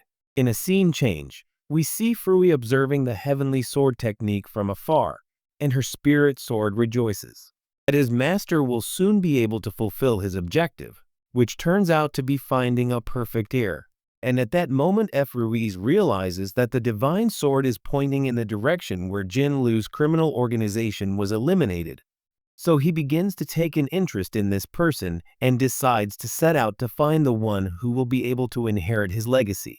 And in a scene change, we see how a group of fugitive criminals known as the Four Phenomena are gathered at their base where they begin to pay tribute to their two idols, Fan Ru and Nang, and after this, the group members gather to talk. The oldest member notices that the fourth member, Yao, is not present. He wonders why, since today is a very important day for them. One of the members, Yu, replies that Yao has an important mission to fulfill, which makes you wonder what it is. The mission would be as important as coming to the meeting where they are celebrating their anniversary, to which Yu responds by telling him that he is on a mission that will strengthen them. And meanwhile, we see how Zhao is actually in a video game center where he has become very famous for holding the #1 ranking of the sword simulator for 30 years without anyone being able to surpass said record. And on the other hand, we see how Yuan decides to call an old friend who shows us the anime that is. Lao Lil calls to examine Rong because her grandfather is worried after learning that she fainted at school following the events at the gym. While Lao Lil examines her, Yan begins to think about Rong's childhood and how she always overexerted herself in everything. This is why he always asked her not to push herself so hard so she wouldn't have health problems. However, Rong always ignored him, and for this reason, she always got the top marks. Yan was always focused on everything, which is why Ron's house was always full of first-place trophies in various areas. But Yan's thoughts are interrupted by Lali, who asks him to be quiet as she tries to take Ron's pulse. After doing so, Lali sighs, causing both Ron and Yan to worry that she might have an incurable illness. They both begin to lament and dwell on this, and Ron apologizes for not being able to take care of him any longer. He responds by telling her that it was clearly he who couldn't take good care of her. However, Oli mentions that he only sighed because he felt a little suffocated, but this doesn't mean anything bad. After this, Oli tells Yan that after examining her, she realized that Ron, despite his low diagnosis, is doing very well, which makes Yan ask why he suddenly fainted at the academy. The doctor responds by saying that perhaps Ron's heart is worried, and after mentioning, Lao Li clearly tells Yuan that if he is still very worried about his granddaughter, he can take her to the Chrysanthemum Island Sanatorium, a place opened by his master that offers better healthcare and where Ron can rest for a while. So Yan is surprised to learn that such a place exists, to which Lao Li responds by telling him that it is not yet fully built, but the trial ward is open, so when the construction will be enabled for the rest of the sectors. Upon hearing that they are having difficulty with the construction of the site, Yan decides to invest money so that the sanatorium is finished very quickly. So Oli is surprised, since it is clearly revealed even in the news that Ron's family company has decided to support them in building the sanatorium. After a few days, we see how the protagonist is preparing to leave his house, but then his mother stops him and there she delivers several gifts made by Chen Ku and Lin, revealing that days earlier the group had learned Ron was hospitalized. They started chatting about it online and decided to buy gifts to visit her. However, they realized everyone was too busy to go, so the group decided to have those who hadn't replied to their messages go and deliver the other people's gifts, which the boys clearly accept. And in this way, we move to the present where we see how the protagonist has arrived at the sanatorium with the gifts from the other boys and along with it to visit Rong. Upon entering, the boys are checked by a bot that disinfects them so that they do not cause health problems within the site, and then proceeds to welcome them both. So, from afar, Rong waves, very happy to have visitors at the site, and meanwhile, notices how they are being observed by several cameras. Security is a concern, as Yan and the director are observing them from the camera room. The supervisor asks Yan if he doesn't plan to eavesdrop on the protagonist and Rong's conversation, given that he's clearly alone and his granddaughter could be in danger. Yan replies that she's not in danger, welcoming the woman who entered the room without incident. The director is astonished, as he hadn't noticed her arrival. Inside, it's mentioned that, being a student at Academy 60 and living with him, he can say that the protagonist is respectful and has a very good character, so it's impossible for him to harm Rong when they're completely alone. For this reason, Yan is also worried, and at that moment it's revealed that the headmaster is in love with Rong, which is why he tried to keep her away from the protagonist, since he clearly met her first. On the other hand, we see how happy Rong is to see all the gifts from the boys that they sent her with the wish that she would get better. But then she notices that the protagonist's gift isn't among them, and for this reason Ron gets very angry with him. The protagonist then decides to take another item from his magic store, which in turn makes Ron very excited. However, the protagonist reveals that he has only brought her hot water to drink to help her get better, which causes Ron to be very disappointed. Noticing this, the protagonist decides to give her a gift as well, limited edition cookie pack. So Ron finally thanks her for this gift, and at that moment we see the robot appear to inform Ron that the health test she must take is ready. Upon hearing this, Ron is happy and asks the protagonist if he wants to accompany her, as it is said that the test will be very interesting, to which the protagonist automatically accepts and decides to go with her to the place where the health test will be done at the sanatorium. And once there, the robot asks her. Ron is asked to enter his name and username to take the test, and after doing so, it's revealed that the test involves playing several special games. Ron heads to a claw machine to try and win one of the plushies, and he manages to grab one, but it falls off very quickly, which saddens Ron. He then decides to participate to win one of the plushies from the claw machine, and at that moment the principal orders them to put all the machines are set to maximum difficulty so that he can't stand out in front of Ron, which causes the machine's claw to become much looser and harder to move. However, the protagonist uses his great skill to move the machine's lever with tremendous force. So at that moment, the claw begins to move at a great speed, creating a small tornado, which in turn causes many plush toys to easily fly out of the machine, leaving everyone amazed to witness this. After this, we see the robot announce that a test to evaluate agility will now be conducted, but the protagonist decides to play the game using Rong's username and breaks his speed record again. The director then orders the difficulty to be set to an insane level to try and stop the protagonist. However, the protagonist breaks the record again in the next game. Meanwhile, in the arcade, we see Zhao getting angry with the user who has been breaking all his records in the games, which causes him to start wondering where this person came from. And back with the protagonist, we see how after several tests comes the last one, which is the sword simulator. So the protagonist uses a slight attack against the machine. However, it destroys the machine and uses a wall of the sanatorium to possess a lot of power, and meanwhile, Zhao watches completely amazed as his ranking has been surpassed and the score seems to be infinite, and on the other hand, Yan becomes interested. The protagonist, since the way he overcame all the games is very similar to the young man's style. And after these trials, the protagonist decides to exchange the points he earned playing to buy Rong a plushie while telling him that he hopes he recovers very soon. Upon hearing this, Rong is very excited and then thanks the protagonist for his gift. Meanwhile, we see how I tried to beat the protagonist's score without any success. So the protagonist gets so angry that he decides to go after the user who has ruined his ranking to eliminate him completely. And on the other hand, we see how the protagonist decides to return home along with the person who tells him that he is a person with a very bad reputation, and now that he has surpassed the ranking, he is sure that he will come for him to take revenge. However, the protagonist decides not to pay much attention to this and to the warning, And after a few days in a change of scene, we see how the four phenomena meet again at the base, but seeing that Hyo has not reappeared the eldest, they get angry and start wondering what went wrong again, to which Yu responds that a certain person who doesn't know their place dared to challenge them. So Xiao has decided to take care of this individual personally to get revenge. The oldest of the group then asks Yu who this person is, to which Yu replies that it's someone not worth mentioning.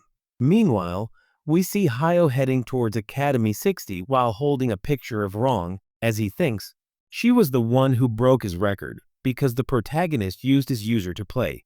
So he decides to make sure he gets into the academy and gets his revenge. On the other hand, we see Suk watching a documentary with Pan, which talks about how useful physical cultivation has become for cultivators. Sukanen realizes that they will soon need to teach physical cultivation at Academy 60. However, Pan interrupts him and tells him that physics classes aren't that. These techniques are important, as they seem, since Professor Pan firmly believes in ancient spiritual energy techniques, and these are far more important. So, she tells Suk that if a new conflict approaches, the students must memorize and write down every existing spiritual equation, as this is the most important thing. But upon hearing this, Sua tells Pan that it is also very important to know body techniques.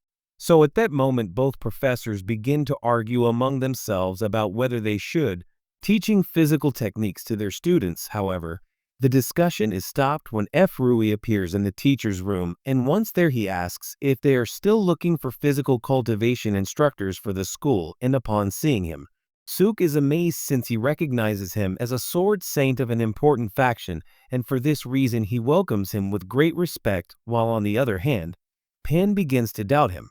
So Fan Rui decides to use 10% of his pressure, spiritual, then ask him if that's enough to qualify as a physical cultivation instructor, to which his Khan replies that it is, and then asks him why he has come to Sect 60 looking for a job.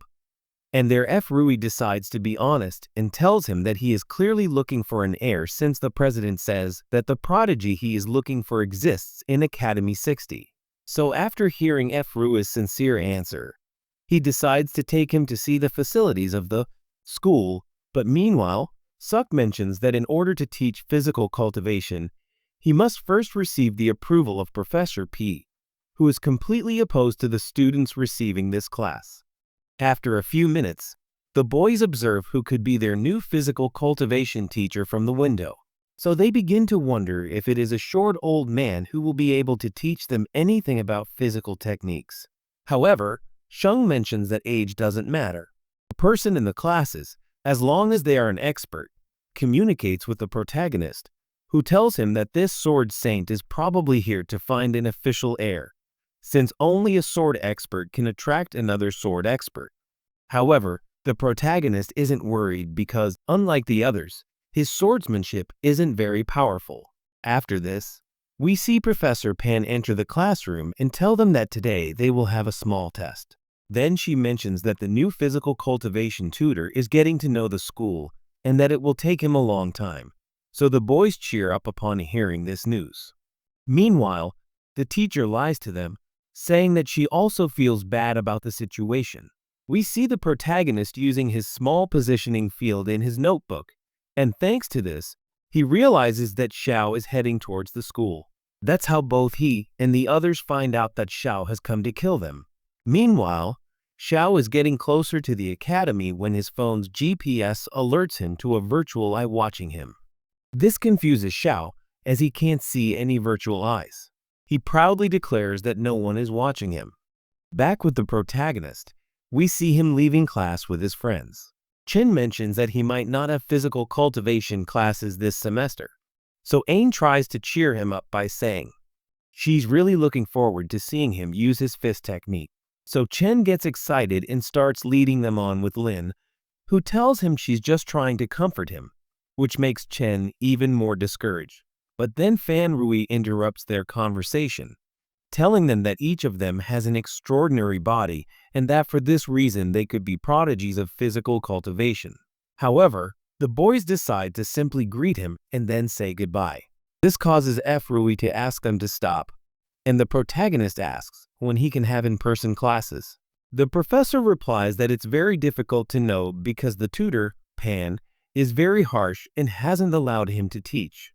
Therefore, he decides to ask the students for help so that everyone can benefit. Upon hearing this, Rong asks what exactly he should do, and at that moment Rui decides to activate his spiritual pressure, which affects everyone except the protagonist. This clearly affects everyone. So after this, Chen gets excited, since he always believed in his physical cultivation teacher, who was an expert despite having an ordinary appearance. On the other hand, Kay realizes that Van Rui has used his body's spiritual energy to change the airflow and clearly his body's support in order to fly. Therefore, Van Rui reveals that this is an advanced flying technique that is physically visible, and then mentions that at the academy it is necessary to learn a low-altitude flying technique, level before graduation. So Chen is worried because if they continue without physical cultivation classes, they won't be able to learn the flying technique. But then Fan Rui mentions that the essence of the flying technique lies in the precision of controlling one's own spiritual energy and also in the balance between blocking and opening. Upon hearing these last words, Ron gets excited and tells Fan Rui that he has managed to understand what he wanted to tell him. So Fan Rui congratulates him for being so intelligent, and then Ron tells the kids that she already knows how to administer the physical education classes, and for this reason, she goes to find Professor Pan during the afternoon break to tell her that all the students miss her since they are all eagerly awaiting their test. Pan is thrilled to hear that the kids are so eager to learn, and for this reason, she decides to administer the test during the break. After this, we see Professor Pan decide to have a quiet lunch in her office. However, Shen and the prod appear to tell her that, according to the students' opinions, everyone remembers that her level of difficulty wasn't very high, and for this reason, they demand another test. So, Professor Pan is astonished because she is forced to accept the students' request, and after a few hours, we see Pan returning to her office tired.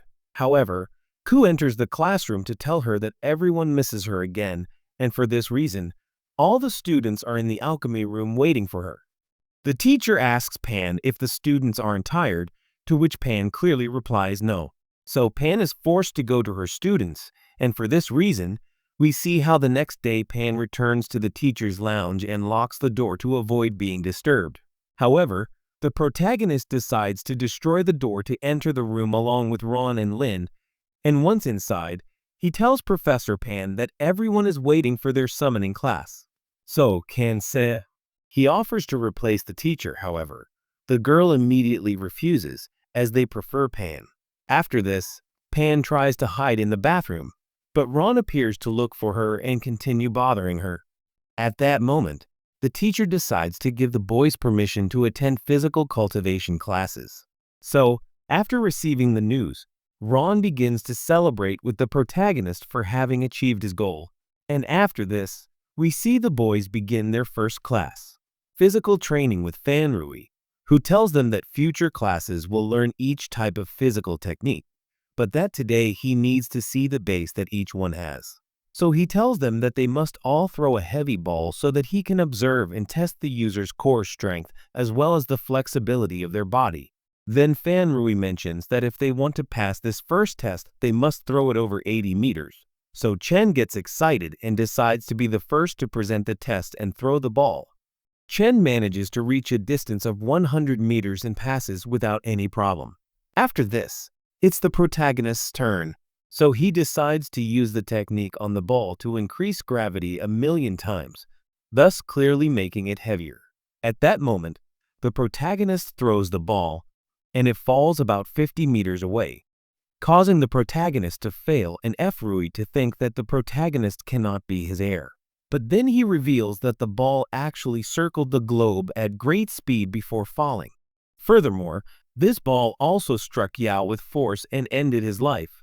So the protagonist manages to solve two problems at once. And days later we see him lock himself in his room to clearly test a new technique. While in the background, we hear the news announcing that Yao was supposedly captured by unknown person. Meanwhile, The other members of the four phenomena reunite to talk about their comrade's downfall, and they decide to take revenge on the person who caused this to Yao. For this reason, he decides to go to Academy 60, and back with the protagonist, we see him create an energy source known as the Underground Spirit Meridian, which is known to be the key to all creation and is like the foundation of a new house. At that moment, he realizes that what the protagonist has just created is almost impossible to do by hand. Later in class, we see Sukanen talking to the students about the Underground Spirit Meridian, and he mentions that the Earth itself began to generate meridians as it was influenced by spiritual energy. So if a meridian is destroyed, all kinds of natural phenomena occur in the world.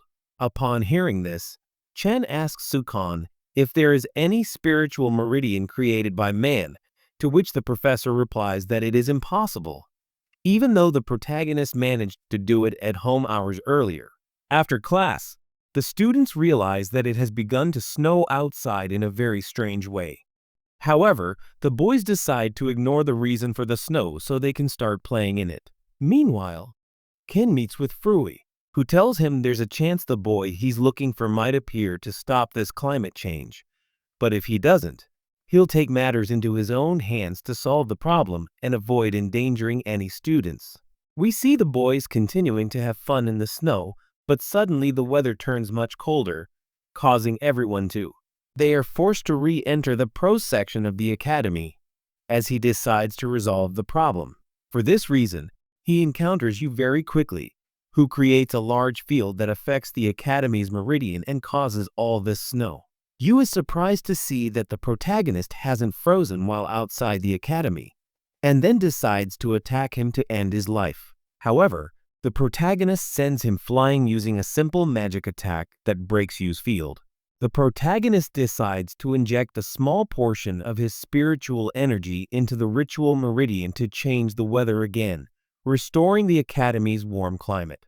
Afterward, he takes you to a conference where he encounters Jay, leading people to believe once more that he easily captured another member of the four phenomena.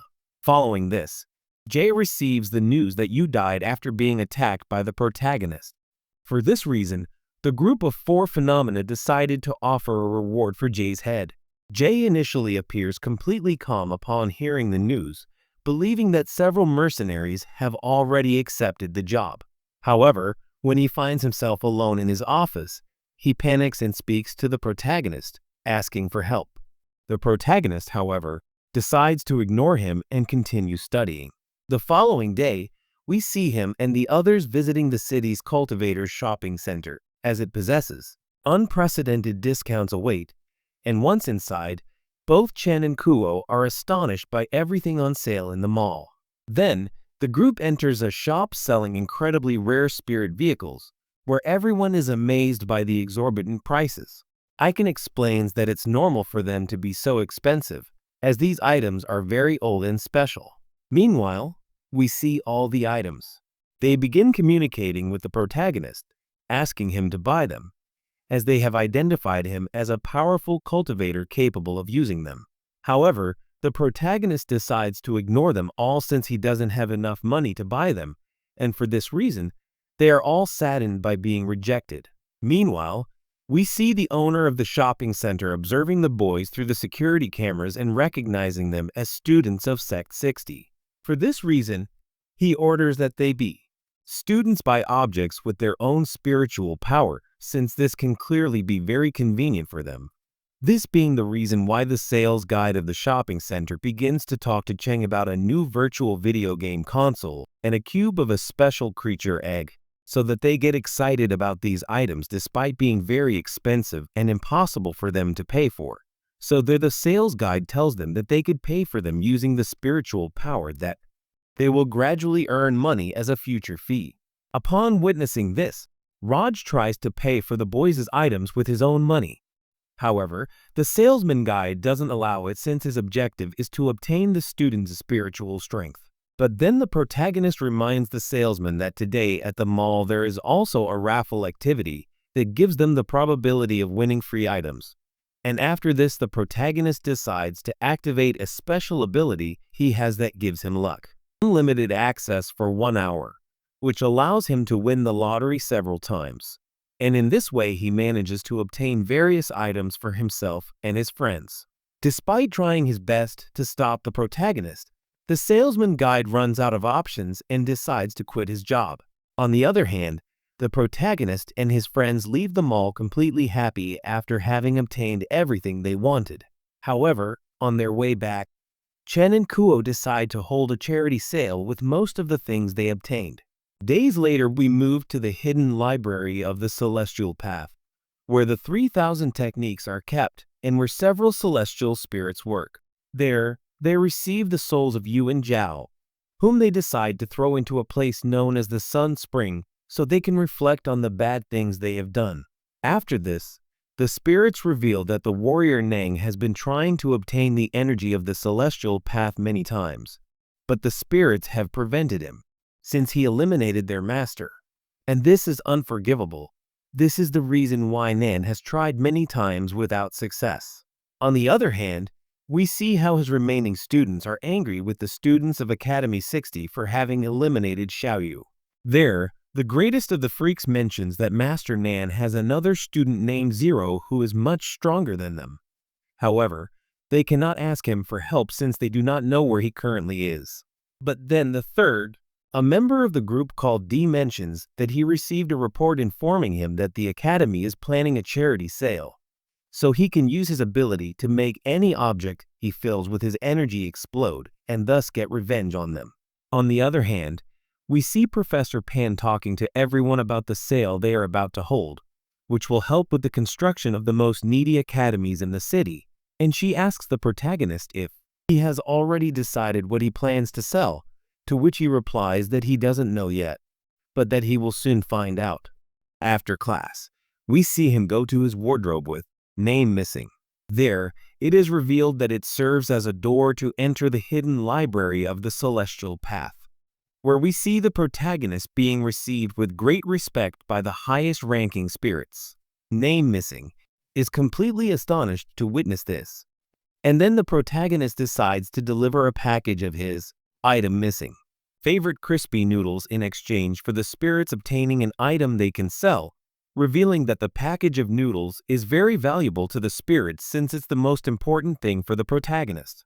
So the spirits begin searching for an item the protagonist likes for him to use, which distracts them and allows Nan to reach the Celestial Path to understand. But on the other hand, the protagonist manages to find the item he wants to use to exchange his noodles. So, he decides to leave the Heavenly Path library, and after this, we see the boys reunite at school, where they begin to talk about the charity sale. Cube mentions that he heard rumors about the prize Pan plans to give to the top seller, which turns out to be a wish within the Academy's capabilities. So the boys are surprised to learn that this will be the prize the top student will receive. And then Chen asks Kay what treasure brought something to sell today, to which Kay responds by saying that it will arrive when the sales fair begins, and then asks Chen what he has brought. Upon hearing this, Chen responds by summoning his father's valuable spear, so Kuo is surprised to see that Chen decided to take his father's spear without fear of being scolded. However, Chen tells him that his father was the one who gave it to him to sell upon learning of this sale. On the other hand, we see how Lin reveals to the boys that she created several models of clay, lacking the resources to sell something so expensive. Then the boys realize that the teacher has brought a kind of rice cooker. For this reason, they begin to wonder what's so special about this object. However, at that moment, the charity sale begins, and for that reason, all the students go to the courtyard to sell the products. There, Cube receives his package, which turns out to be 3 small kittens that were just born in his shop, and he plans to sell them. On the other hand, we see how he manages to infiltrate Academy 60 disguised as a student, since Pan identifies him as a student. However, the protagonist notices this and decides to undo D's spell several times, which causes D to decide to send an explosive on his own. But the protagonist notices this and for that reason calls him to the gym, where he clearly seals the explosive with his celestial rice cooker. Then we see how he decides to confront D, following the protagonist's orders, whom he manages to defeat thanks to a suit. The protagonist is especially special to him at the moment he receives a bounty on his head, and meanwhile, Wrong decides to buy the rosebush from the protagonist for a high price. This makes the protagonist instantly become the best salesman in the entire school. So at the end of the charity sale, we see him decide to wish for some favorite noodles that clearly seem to be quite special, which causes all his classmates to be confused by the protagonist's answer. After these events, we see how the eldest of the four phenomena, named Kai, manages to retrieve Zhao's soul.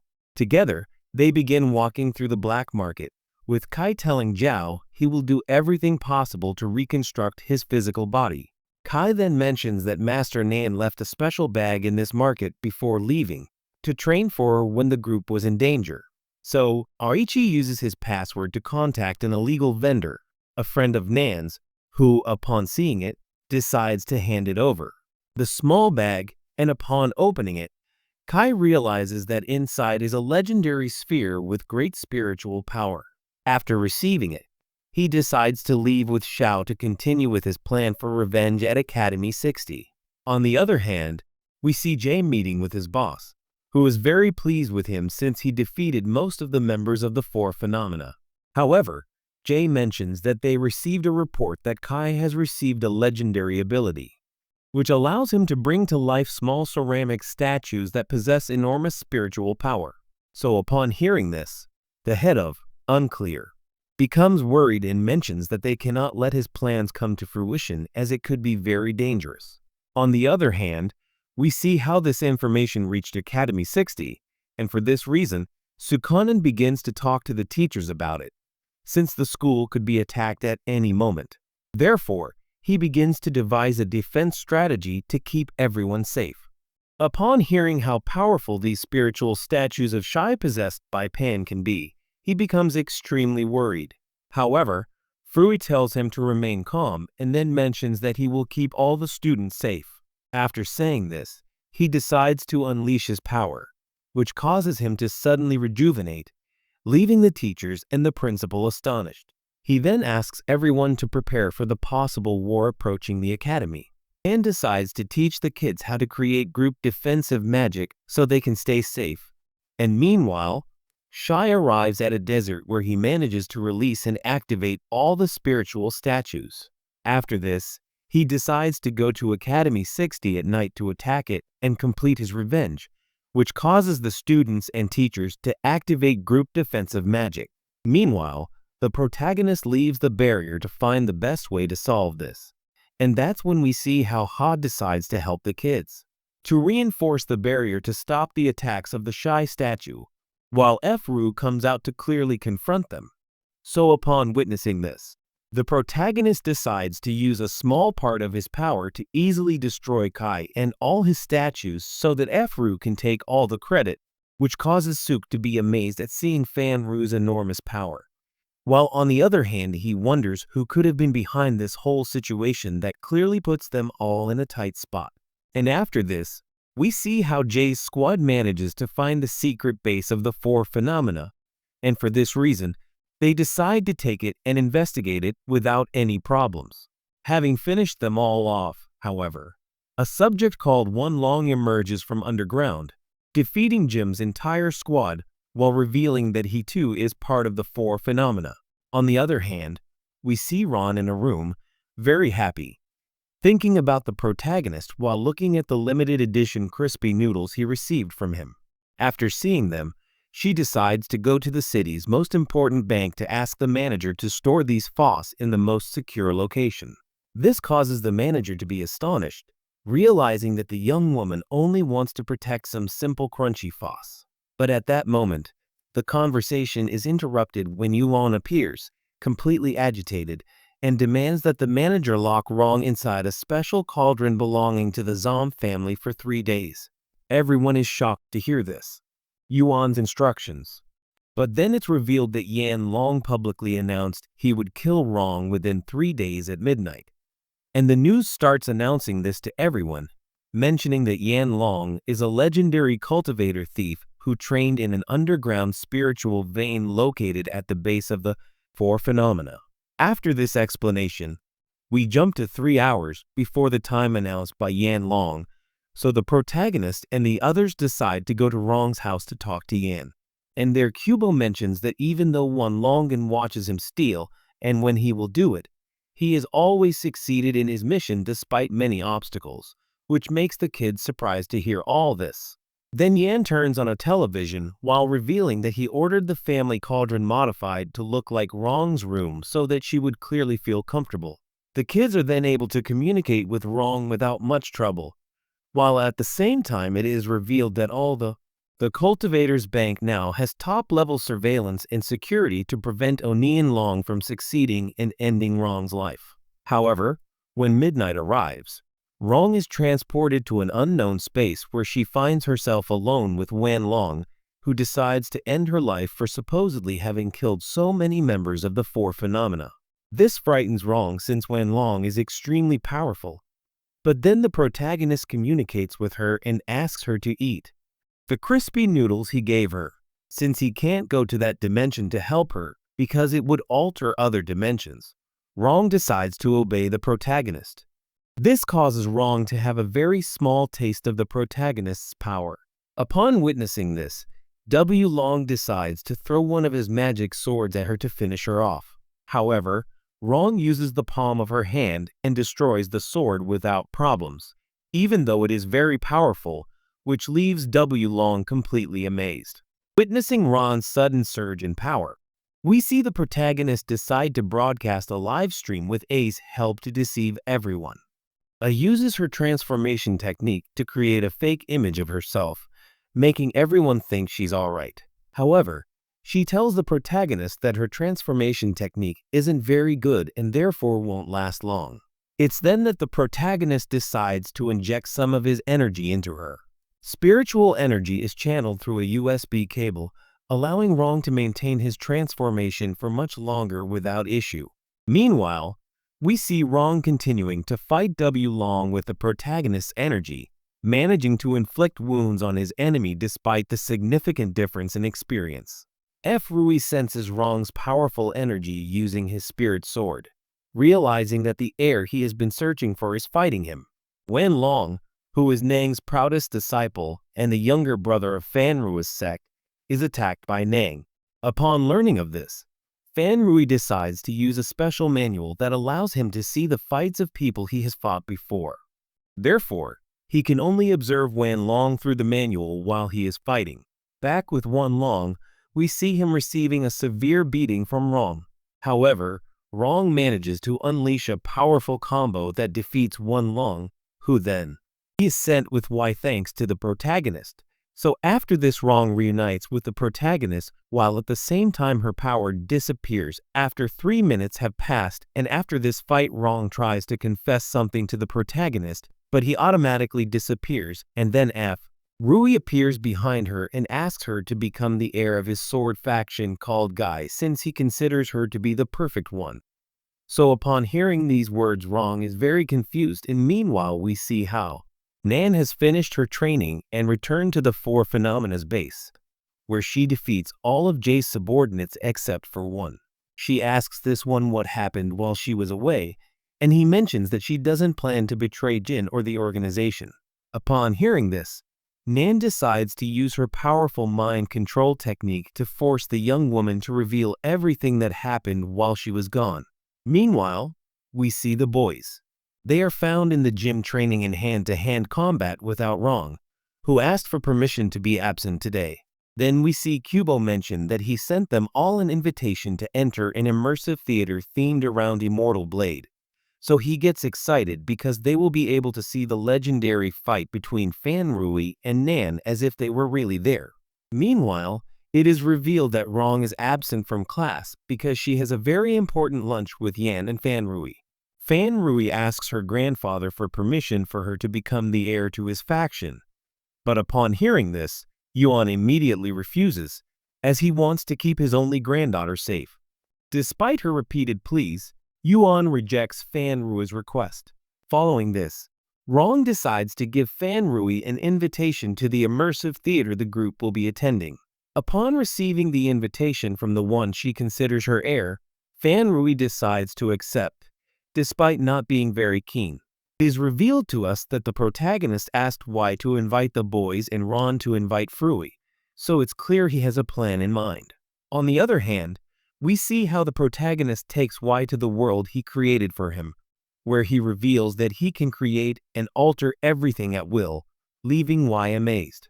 We then see that this world created by the protagonist is an immersive theater, to which Y invites the boys.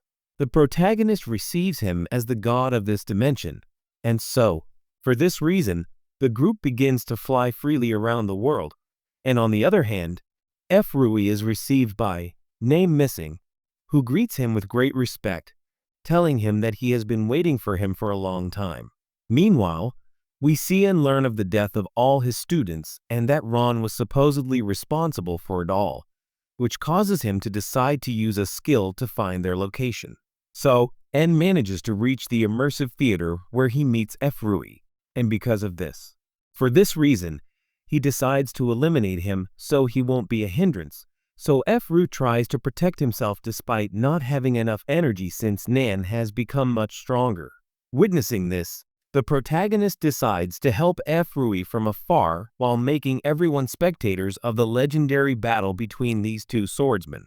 The kids get excited because they think they are clearly witnessing a legendary battle that happened years ago. Meanwhile, we see F. Rui decide to unleash his spiritual energy to take on his younger form and thus confront Nan, combining with his spiritual sword. So Ron is surprised as he asks the protagonist how Fan Rui and Nan haven't noticed their presence, to which the protagonist replies that he has clearly created a barrier to keep them hidden. At that moment, we see Nan activate a powerful technique that releases a great amount of malevolent spiritual energy that affects the boys and causes them. They become very upset. So when they see that they have started to cause problems, the protagonist decides to activate a purification technique to free the boys from evil. Meanwhile, Fan Rui defends himself from Nang's attacks using his powers, and then he decides to gather his energy from this new world, which allows him to create a powerful technique in exchange for his life energy. Witnessing this, we see Nan begin to remember the moment when he met his master and asked him, why did he choose Fan Rui as his heir instead of him?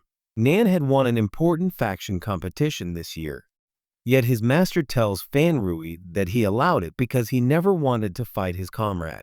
Upon hearing this, Nan is filled with resentment and decides to push his master into the void to end his life. Meanwhile, his master begins to feel disappointed in him, and after remembering this, Nan becomes enraged and attacks Fan Rui to finish him off. F. Rui has begun to weaken, so, seeing that F. Rui can't go on any longer, the protagonist decides to intervene in the fight, while Chen and Kuo get excited thinking that all of this is part of the story and that this isn't really happening, but clearly it is. And then F. Rui is surprised to see how he was always the person he was looking for the most.